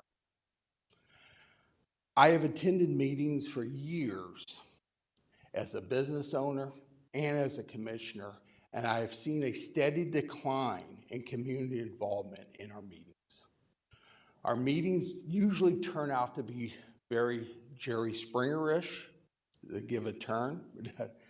But our annual budget is about $15,000 a year. That's enough to fight over, but not enough to be effective. Every action of this board, and this board has tried to do a lot of good. We tried to pull this community from its 1980s style type of thinking to the modern era, and everything we have tried to do has been confronted with animosity, email campaigns that disparage and assail our reputations. This board is nothing but a source of division in our community. We no longer have the support of the majority of the residents, nor the majority of the business owners, as examples given by the petitions they signed. I think that our community and our district would be better served by dissolution, therefore clearing the slate and allowing a new organization to form, such as a CID, or for us to join the east side of Jefferson, their CID. But as we have, this division has caused us to be extremely ineffective in every action we try to do. We have tried to solicit new members of the board. None of them want to get involved in this decisiveness and outright conflict. But I do have to say that I have enjoyed serving with Barbara Moore, Sashi Palamad, John Brower. We have tried our best. There is no manual that comes out and says, this is what you need to do on a daily, monthly, or yearly basis. But we have done a lot to clean up the affairs of the district, but unfortunately, we are ineffective as a taxing district, and I support this solution. Our next speaker is Shirley DeMay in opposition. Thank you. Thank you. I've got a case of laryngitis. My name is Shirley DeMay. I was going to talk about how 10, 15 years ago, because of the money given to us to plant flowers and improve the looks of the area, we got an award from the city for the nicest looking or something like that area. That was part of the money that came from the taxing. The caravan, the first year we had about 5,000 to 6,000 people on up to, we're in 7 years, well, we had a little break with the COVID, but we've had as many as about 10,000 to 12,000 people for that caravan. And all of the vendors that came in from different states too said how nice and how easy this was, so much better than Gypsy Caravan, which was huge. And what we heard from our officers for security, 2 officers said the first year, 5,000 to 6,000, not one physical, not even a verbal assault. They could not believe that. And even every year, we've had the same thing. No verbal, no physical assaults, because we're family friendly. And other than what they're talking about us, we do get along. But what we don't like is when the board does not follow the rule of law. And I was speaking at, well, I wasn't speaking. It was Zeno, who was the president of a association that dropped down to 4 members because they were misusing the money. And we created a new association, but she got up and she asked the taxing board to give them an extra 1,000 to take our money out of our taxing district across Jefferson with a trolley car, which would cost us an extra 1,000. And I stood up and I said, point of law. And Barbara Moore, who evidently doesn't understand Robert's rules of parliamentary points, said, "You're out of order, sit down." I said, "Point of law. You can't do that." And she told me to shut up and sit down. And I was ready to put the book on the table when their attorney, who was there for the taxing board at that time, said, "Excuse me, I think the board needs to have a special meeting and learn how to run a meeting properly." Now, my alderman at that time was Dan Gunther, and he did nothing to do anything to get this, and multiple times. I even had time when I told him, "Here's the state statutes, here's the city code, this is what you're to do." The president of the taxing board, we never saw 3 bids for brochures for printing. Ms. May, that's your time. Mr. May, that's your time. Okay, the main thing is the board is not following the rule of law, which was also said by their own attorney, which that was the last time they ever had him at a meeting. And all we ask is the board act properly. And when Mark Farley was appointed, we were told he couldn't be appointed because he lived outside the state of Missouri, but Dan Gunther said he had a waiver by our mayor signed so he could be on the board. We asked to see it. We have not seen it to this day. Thank you. Our next speaker is John Kleinott. You have 3 minutes. Good afternoon. My name is John, and I have been a merchant on Cherokee Antique Row since 2002 with a business license. I would like to say that I'm here in support of, in opposition of dissolving the taxing district because it's very important to our business. The main reason that I oppose and think that we should reconsider is because one of the things that has not happened is the transparency. And I'll give you a very specific example. One of the board members, Barb Moore, came to my store with a petition to sign for Cara Spencer in support of her political endeavors. And I signed it in support. Now, when the board members were soliciting signatures for dissolution of the Cherokee Taxing Board, no one approached me whatsoever. I was blindsided and had no idea of it. I would like to say that this is a very good example of why we should hold off on dissolving the taxing board and give us some more time to figure out within our group of all the merchants and making sure that all the merchants are aware of what has happened here. Thank you so much. The next speaker is Cherry Ely.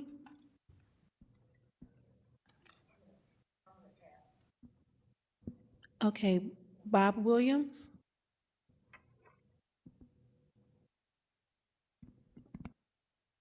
Yeah, I'm Bobby Williams, community activist. I'm 82 years old, Christian elder, basically from North Side. I've been with the Cherokee-Lemp Street Business District for many years, archiving and documenting. What I'm afraid of with the in-squabbling, that we had a lot of it in North St. Louis, one of the worst communities throughout America. You're headed the same way in South St. Louis. When you cut off the funding and the type of programs that they have been doing on historic Cherokee Street, this is very serious. South St. Louis, y'all are next on the agenda. You have to make sure you have the type of political leadership that is so badly needed in St. Louis if we're ever going to turn it around. And cutting the funding and stuff and squabbling is not going to make it. And thank you all.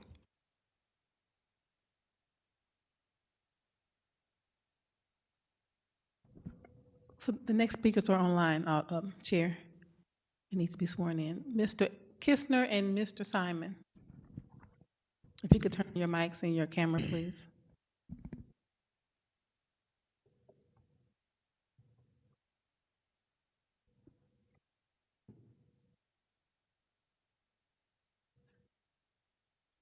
Hello? Good afternoon. We just need you all to turn on your cameras, and your microphones, so we can swear you all in.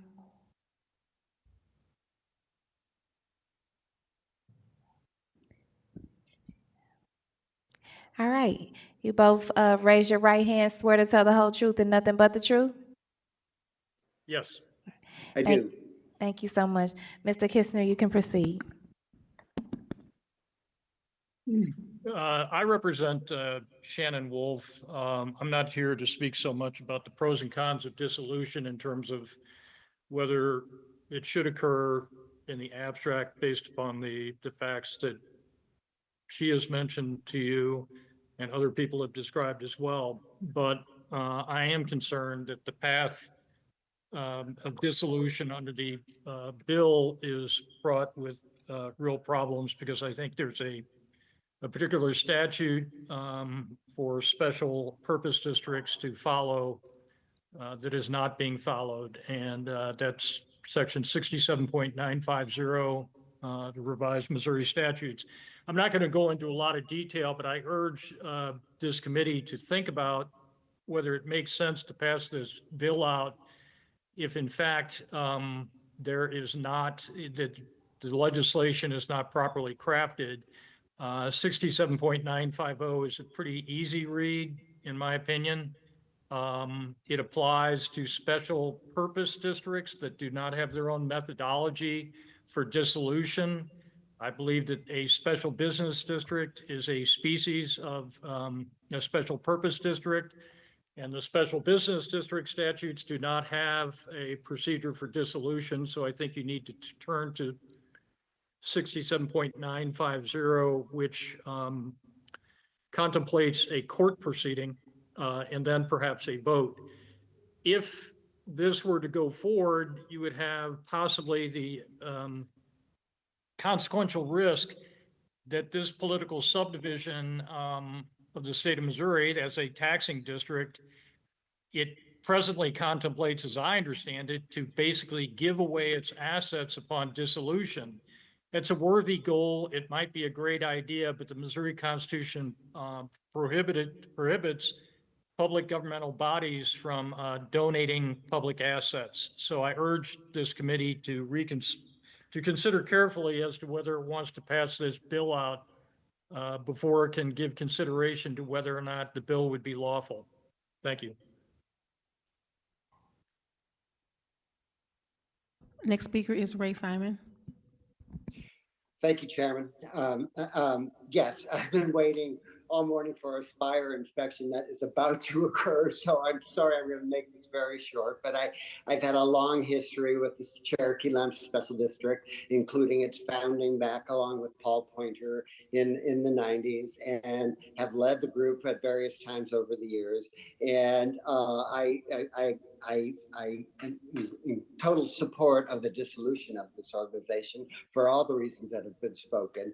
But I do want to commend the comments from the testimony against this given by, I think it was Cheyenne, the fact that we have done a lot of great things with this, but with the small amount of money at stake here, how we operated before to do the events and to do the group advertising was done as a group of neighbors. It didn't have to occur in a large government-sponsored format, which has only caused a lot of rules and costs that we probably wouldn't have to endure if we were just an loose or just a merchants association, as it were, making all contributing to whatever it is we decide to do.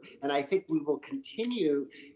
I suggest that we kind of go back to that model and stop the fighting once and for all. That's the bottom line here with this motion on being proposed of the alderman, is that we start over and we just come together as a group and move on. This is a fantastic neighborhood, and everybody has a lot to contribute. But the structure with which you're operating that is provided by the special district obviously has proven not to work. Now, I'm not a lawyer, as the previous speaker was saying, but we can stall this all we want, but if we're really going to move on and get past this, now is the time. I believe the Board of Aldermen has the power. They created us.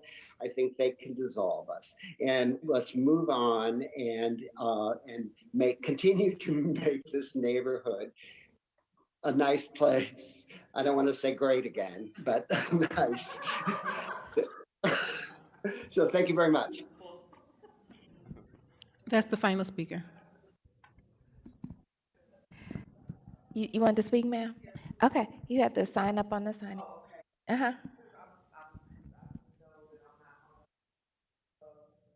You're fine. You're fine. Well, you get after you finish speaking, then we'll have you come up to the microphone.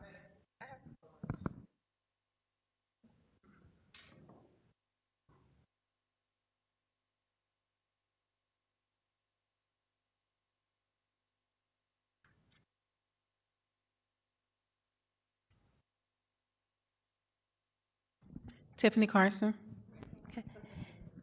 Good morning, good afternoon, rather, Ms. Carson. Can you raise your right hand? Yes. Swear to tell the whole truth and nothing but the truth?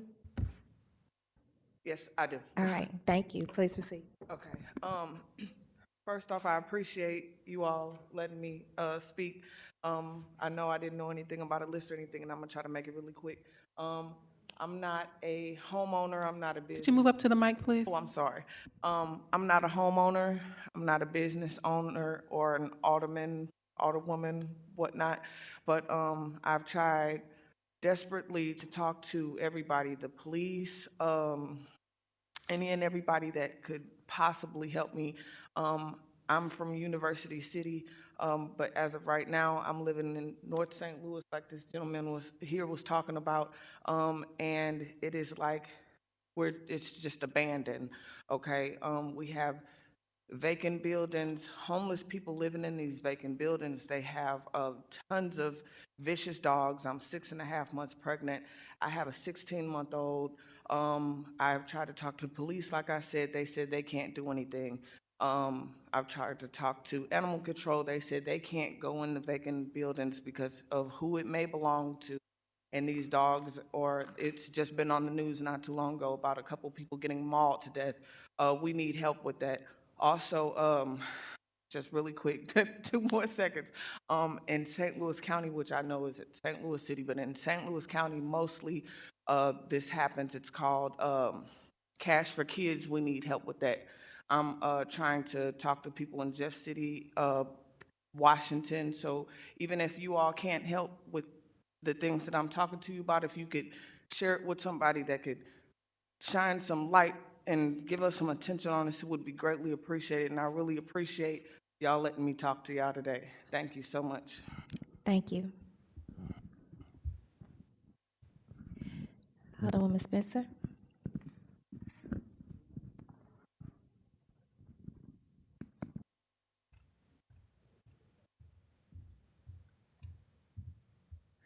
Thank you, Madam Chair, members of the HUD's committee. I want to address a few things. One, I mean, this is truly heartbreaking. I think we all have, we were commending the Soulard Neighborhood Association, neighborhood group, expanding their CID. Taxing districts have awesome powers and can yield awesome results. And here we have a group of members of our community that are clearly not agreeing on how to move forward. The lawyer, Mr. Kistner, brought up a state statute, some legal issues here, right? The state statute referred to by Mr. Kistner, 67-950, describes the path forward if a citizen wants to dissolve a district, but the district doesn't want to dissolve it. And it refers specifically to districts that required the approval of voters to be established. So I'm concerned that this is, we have some confusion on that front. As well, Mr. Kistner points out some liabilities with regards to just, look, I share some concerns about what to do with the assets, you know, whether or not they're donated. I was advised by counsel of the board to advise a group of citizens that want to dissolve a taxing district that they have to, by state law, donate their assets, okay? They are not government assets. A taxing district is, even though it's established by state law, these, you know, just as the other side, Cherokee District, owns property, that property is not government property, okay? It is owned by the taxing district, and it's a separate entity that's governed outside of the city. So my point is, you know, I feel like we have a responsibility as a board to ensure that our taxing districts are compliant. I have some concerns about how to dissolve it, but I think we hold liability by failing to do anything when we know we have a taxing district that's not compliant with state law, with not compliant with their existing, the ordinance that established them. So the question is, we have liabilities on both sides here. And this is a very unfortunate position for us all to be in. I think that we should take a lesson here and make sure as we are moving forward with taxing districts that this is a responsibility that we should all take very, very, not take lightly, but with a lot of caution. So again, I think there's a liability for allowing this to continue, recognizing that all parties involved do agree on one thing. This taxing district is not compliant. We know that. It's not compliant. Excuse me. It's not compliant. What do we do now? What do we do in the case where we have a taxing district that the one thing we can all agree on is not compliant? I cannot see a world in which we force them to continue to exist. How we allow them to dissolve, how they dissolve, I think is the question here. How do we move forward? What do they do with their assets? That is the question, because we simply cannot force a business district that doesn't want to exist to continue. I will say, with the business district, with regards to the vacant positions on the board, this is an area that we should have some concern about. If there are instances in which members of the public are applying to be on a board of any kind, and they're not getting a response from the city, this is something that should concern us. I'm taking concern with that, and we'll be getting to the bottom of when those applications and why they weren't given to the Board of Alderpersons or why they weren't given to the rest of us for consideration, because I do think that is of concern, especially when I think we all understand that the governance of a taxing district is done by the commissioners, and who is in those commissioner seats is very important. So I do want to commit to doing that, and I will work with Dan Gunther and others. We'll get to the bottom of when those applications went into the mayor's office. Those go through a portal, and there should be a tracking mechanism through that, and we'll get to the bottom of that to address that issue. Madam Chair, with regards to how we with this, again, it's my position that when a taxing district is not compliant, we have to take action. However, answering a few of these questions I think would be important to do before we as a board move forward. I greatly appreciate this hearing. I want to address a question from my colleague, the first, about the notice of this hearing. There are some laws related to that. We did work with former Alderman Clerk Kennedy to guide how the noticing of this hearing took place so that there was public awareness of it in accordance with the laws in the books. So that did happen as far as I understand. But as far as moving forward and whether or not this committee can vote, I would defer to the chairwoman, but I am very open to allowing us another week or some days to, to answer some of the remaining questions as far as how the dissolution of the district moves forward. But I want to be very clear at this point, I cannot in good conscience see a world in which we force a taxing district to continue to exist outside of compliance, knowing that, while we're all aware that it's not in compliance.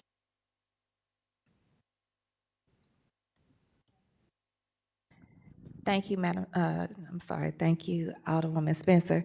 So can I see if any of our colleagues have any questions? And I think there's an official motion that we need to make on your behalf for that continuance. Is that okay? That is okay, Madam Chair. Okay. Alderwoman Slicer, any questions?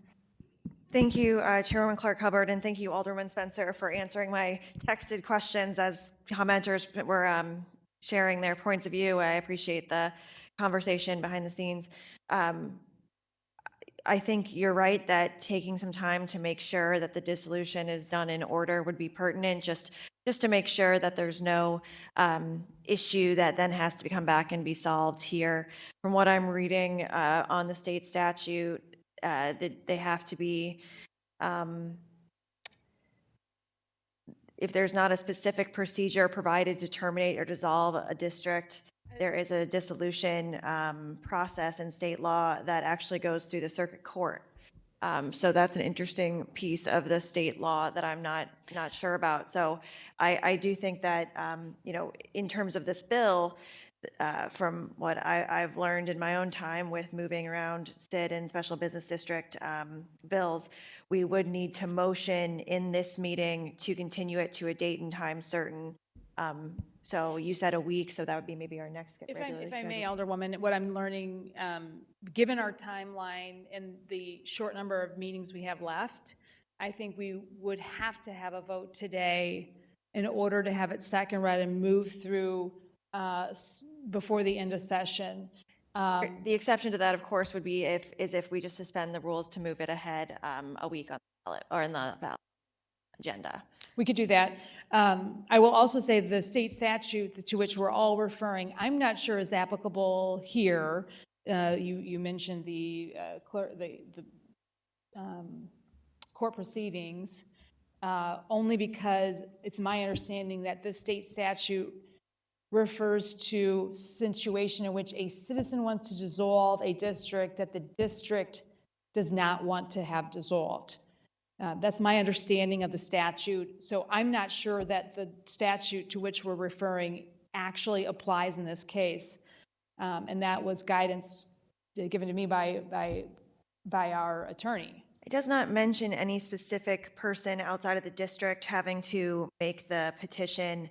It does say any special purpose district formed under the provisions of a statute of this state requiring approval by the voters of the district and for which no specific procedure is provided to terminate or dissolve such a district may be dissolved as provided in the section. I understand that, but Alderwoman, this is coming from a larger chapter of which this was a specific provision, and the guidance I'm given by our attorney is that this may not apply in this case. And so I'm going to just state that on the front end, recognizing I'm not an attorney, but he is, that I'm not sure, based on the guidance of our board attorney, that this is applicable. He didn't say one word there, just that there's a question involved here. I appreciate that. And it is confusing. What I don't want to do is have our board find itself in a position where we were made aware that we have a taxing district that's not in compliance and we are failing to do our duty to dissolve it in that case. I do recognize how we dissolve it is a serious question and could have, as the attorney on our call here pointed out, some legal ramifications for our city, which we should be taking very seriously. I do think, however, we do have time, even as this moves through, that we could resolve those before final passage of the board as well. I'm committed to making sure that we're not putting our city in any additional liability and that we're moving forward as best we can. Again, this is an amount that is fairly small in the grand scheme of taxing districts, as many business property owners point out, between $17,000 and $20,000. It's not a large amount of money. Their assets aren't enormous, but it is important that we get this done right. Right, and I am interested in whether or not the city receives the funds from the taxing district. That was somewhere else in the statute as well. That is my understanding that the commissioners can decide to donate to a nonprofit. Whatever assets are not dissolved of through that mechanism, then revert to the city, become city assets. This is what I was advised, Alderwoman. So they would become city assets if they're not dissolved of through another means. Taxing districts can donate their assets to nonprofits. Sometimes they do that.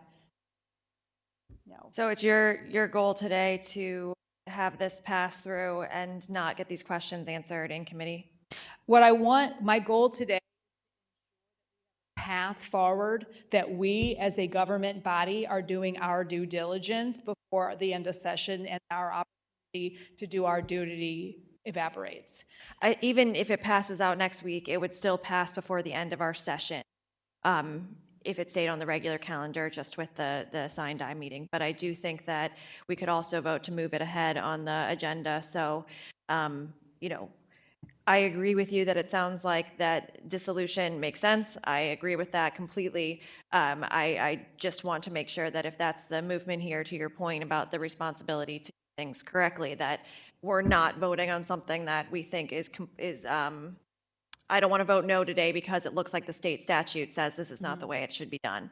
I'd rather vote yes on this in committee with the knowledge that this is absolutely the way it should be done, and I don't feel confident in that yet. Okay, I would defer to the chairwoman that if we do not vote, that we have a path forward that provides that we can do our due diligence, do our duty as a board to resolve this before the end of session. And if it looks like, if we have to, continue this with a very specific time involved, I'm open to that, but I want to ensure at the end of the day, at the end of this meeting, we have a path forward that allows us to do our duty as a legislative body. That is, by the way, according to the original authorizing document, which I was not aware of until the attorney pointed it out to me, but we have a diligence to require reporting. And as was pointed out, they're failing to do the reporting. That alone to me is grounds for dissolution. You're not reporting to us as the Board of Aldermen. We have the duty to take action, and we should. Yeah, I don't disagree with you. I just want to make sure it's done the way we're supposed to according to state law. That's really what it is for me.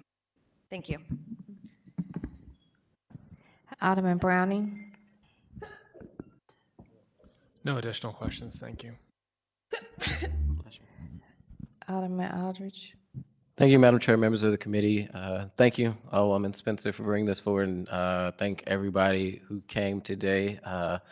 Learned more about this SBD than I knew about before, and I do echo with the Alderwoman from first, but also I think the gentleman that spoke in the back, there is some infighting and tension, and the goal of maybe getting rid of this could be also an opportunity to create something to start a fresh start to the people who are opposed, sure that it's not running the same. But also I just echo what the Alderwoman from the first stated. I don't feel comfortable voting on this today because I do think there's some legal questions. I know that you say you got those opinions from our legal individual here at the board. Maybe if committee members can be made aware of that, because as somebody who set up a SBD or a CID recently, which may be different from an SBD, I do know there's a public notification at least of 2 weeks that have to be noticed, and it's not just noticed at the Board of Aldermen. That means it has to be posted in a public journal. So, and also just looking at the previous ordinance that actually set up this CID, it was a ordinance that was voted on by the people April 1st of 1997. I'm curious if, since that was voted on, would your board bill that is trying to dissolve it need to also go to the vote of the people? If that is the case, I know we are kind of, if I'm not mistaken, potentially past the deadline for the Board of Elections to put it on the new, on the ballot that would be coming up in April. So, I think, we want to figure out how to support your legislation, and you say do our due diligence here at the board, but, just as you had the hearing today, receiving it, I think it's also important that as the board and the HUD's committee, as we do our due diligence by being here and showing up, that we do the right thing and do it right, and make sure that that pathway is there. So I would say even before we commit, I think what the Alderwoman is stating, you can have a hearing next week, and then if the chairwoman would allow, but the way with the rest of the board of aldermen meetings we got, it could be second read next Friday. You could spin the rules as perfection. Then we have one more meeting. You can get it done in the time frame if I think some of the legal questions that are pending is answered, because I don't know, even if we have a meeting next week, if that meets the requirements of like postage that the community needs to know about. If I may, I just want to be very clear. When this concept was presented to me by the taxing district itself, and again, the issues with the taxing district were presented to me by our council, simultaneously, ironically, at the same time, pretty much. My due diligence was to lean into our council, the attorney that represents the Board of Aldermen, and our clerk, those two individuals, to walk us through specifically, given the state statute, the existing ordinance that authorized this taxing district. They guided this process. They walked the business district through how to do this legally. And so I do not want to confuse the committee. This was done with legal guidance of our counsel for the board, as well as our clerk, who ensured that the notices were provided to the public in the way in which to comply with state law. So those questions were answered. How to move forward with dissolution was provided by council, and the taxing district worked with them. I think the remaining question is what happens, with the assets. But I just want to make sure that you all are aware that I would not disrespect the committee by not having done that due diligence and involved our council and our clerk in the process as we move through this. Former Alderman Gunther was moving this right along in the same way so that we could come before you. I think the question with regards to the assets is one that it could remain, but I do think it would be feasible to move forward with those questions still remaining. But I will defer to the committee and Madam Chairwoman on how she would prefer to move forward, just so that we have the opportunity to do our duty as alderpersons. Totally understand, and I'm not, sounds like you did your homework. I have not been part of those conversations, so I'm not disagreeing or agreeing with you. I think that information, if it is our counselor at the board, if you could get that maybe sent to Alder so we're just aware, if that opinion or memo or, can be shared so that we're just making sure that we're doing it right. And like I say, one thing that I will flag is I know this was something that was voted on in 1997. I don't know, since it was voted on then, if this piece of legislation need to say for it to be dissolved, the people who voted on it then needs to vote on it now. I know asset is a question that the Alderwoman brought up. My question would be, does this just get dissolved by a board bill, or does it need to be resolved by an election the way that it was set up? This was the question I had as well, Alderman, and I think it's a valid one. I was advised by council not to go through a vote, that the dissolution happens here at the board level. Again, I think it's important to note that the number of people that signed the petition to dissolve, those that are, those that are taxed are asking to no longer be taxed. And I get that. I'm not trying to get into the personal. By and large. Yes, I'm not trying to get into the personal of the. I'm trying to get into more of the procedure on our end to make sure that the board does the right thing, because we have not been privy to these conversations or aware of a lot of the personal back and forth. We just want to make sure that we are doing it right on our end from the procedure side. No, I think it's an important aspect of this conversation, Alderman. But again, the our council counseled me that a vote of the people is not needed in this case, and that it's our job as the alderpersons to dissolve the district. Gotcha. Thank you. Vice Chair Sanye. I just wanted to commend Alderwoman Spencer and members of the committee. We recently actually started a committee on special business districts. So to me, this has been a really helpful conversation because some of the things that you are identifying as issues of why there needs to be conversation about how to proceed are the very reasons why I think as a board, we're trying to take a closer look and hopefully set some more consistent practices and standards and check-in expectations so that we can avoid this point.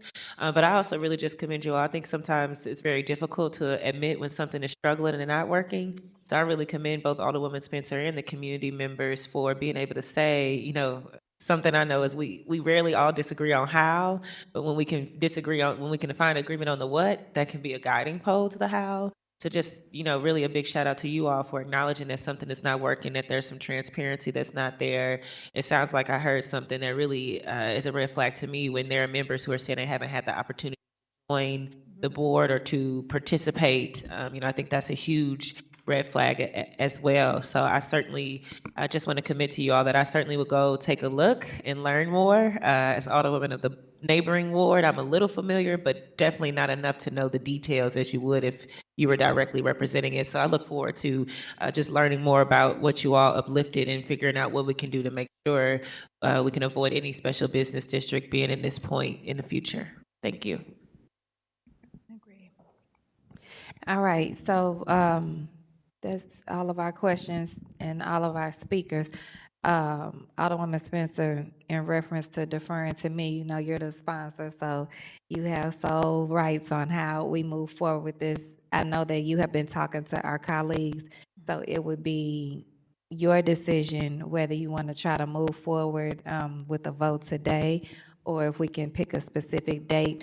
We do have a meeting scheduled already this week, an additional meeting Thursday. That's your choice because it is solely up to you. Or any other meeting, I would never, as chair, not agree to hear any of this legislation or any other legislation for that matter. So if you'd like to speak briefly, or if you can go ahead and I do know that what is clear, if we do this continuous, the motion has to be clear made from one of us on a motion to continue and a specific date. Okay. So you can let us know. Thank you, Alderwoman, or Chairwoman. I appreciate that. The next scheduled HUD's committee hearing is on, would that be next Tuesday, the 28th? When is the next scheduled HUD's committee hearing? We do have the one I just mentioned on Thursday at 10:30 a.m. And then we do have the one on Tuesday as well. So whichever, it would be your choice. Thank you, Chairwoman. I would appreciate the opportunity to hear this on the upcoming Thursday HUD's committee hearing, so we would not alter the calendar in any way, shape, or form, but maybe have the opportunity to address any issues. And I would just ask that any committee members that have unresolved questions on this matter to share them with both myself and Alderman Gunther today, so we can work on getting those addressed for you. All right. So with that, one of us needs to make the motion on behalf to continue until Thursday, the 23rd at 10:30 a.m. I don't, Madam Clerk, I don't mind making the motion. Just between now and then, Alderwoman, because again, I know with these, it's certain like 14 days that, you know, it has to be posted if it's like set up. I don't know if that's the same as dissolve, so I don't mind making the motion that we do it Thursday. I would just make sure that that time frame meets. If I may, Alderman, the required notice was done in advance of this hearing, and the purpose of continuing this as opposed to punting it and not voting on it is to allow for the having notice for this hearing to apply then to the following. So we acted in accordance with the guidelines from Clerk Kennedy and our council on noticing this hearing, and the continuation allows us to not have to notice again, but just to continue this discussion at another date. Does that make sense? Yeah. All right. With that, I'll accept the motion to continue the hearing on Board Bill 150 to Thursday, January 23rd at 10:30 a.m. So moved. Second.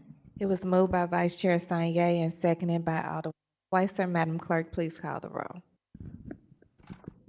Alderman Cone. Alderwoman Schweitzer. Aye.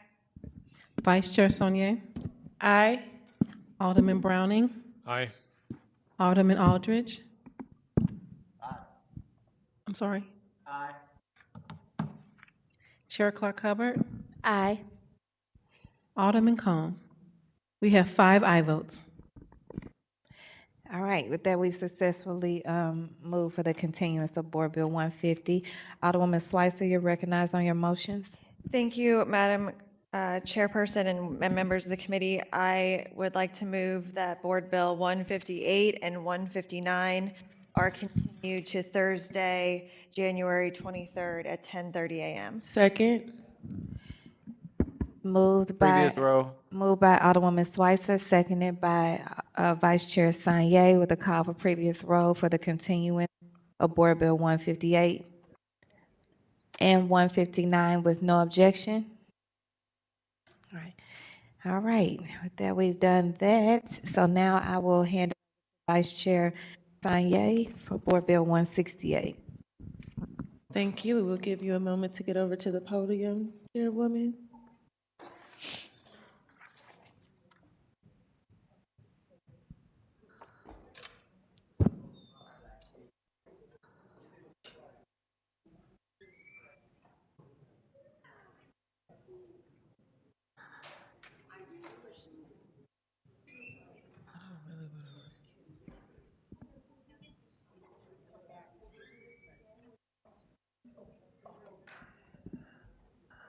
Alderwoman Clark Harper, you are recognized to speak to Board Bill number 168. Thank you so much, Madam Clerk. Can you read the summary for Board Bill 168?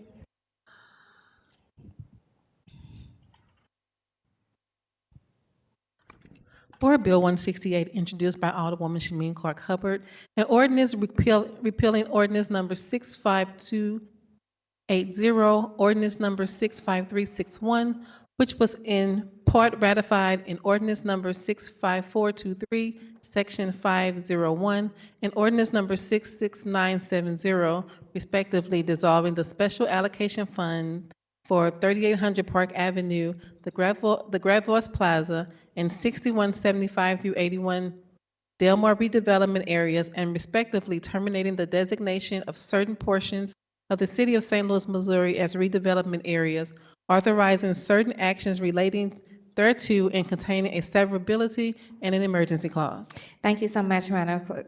So with that, today I have with me from SLD, representing SLDC, Mr. Zach Wilson, on this legislation to terminate these TIFs. I'll let him present, and then we'll see if you all have any questions. Thank you. Mr. Wilson, just please make sure you do introduce yourself.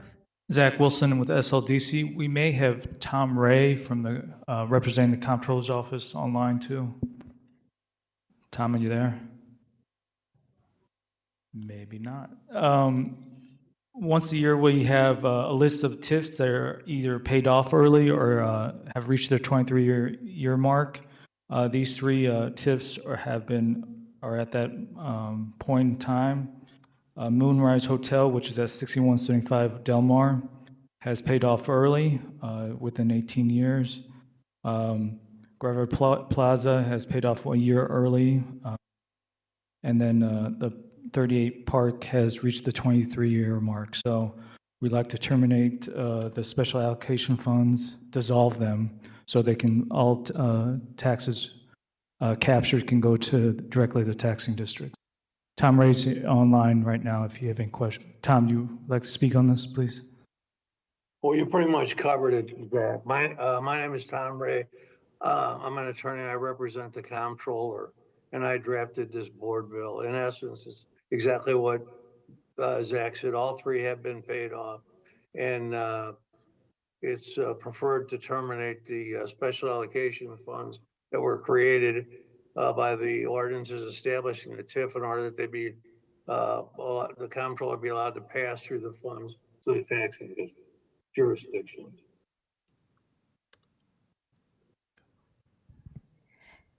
Thank you so much, Mr. Ray.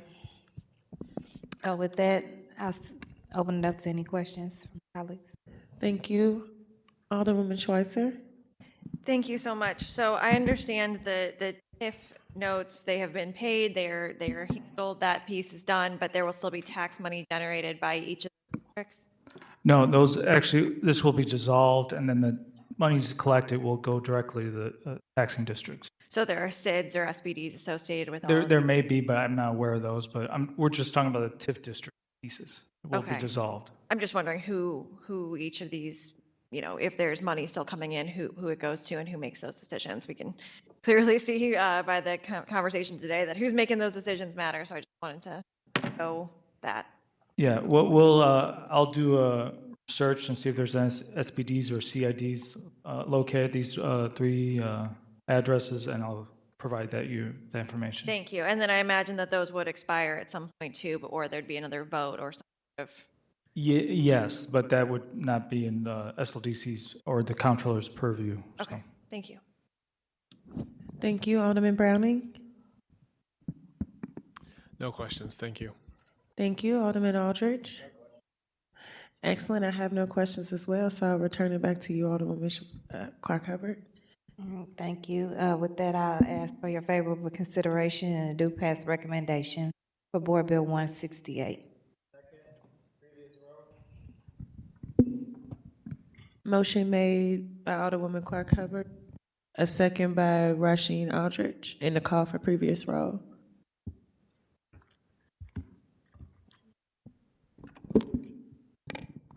And no objection to previous roll. So with that, Board Bill number 168 has passed with a due pass recommendation. Thank you.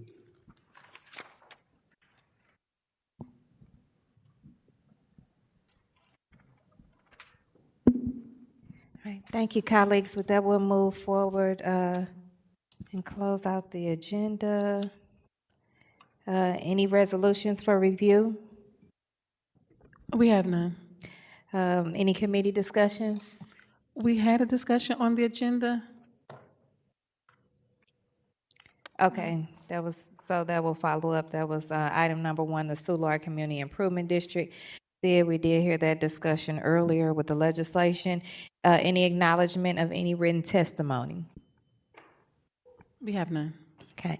I would like to excuse Alderman Shane Cone for necessary absence, and I'll accept a motion to adjourn. So moved. It was moved by Vice Chair Sanye and seconded by Alderman Browning with a call for previous roll. With no objections, we are adjourned. Everyone have a blessed day.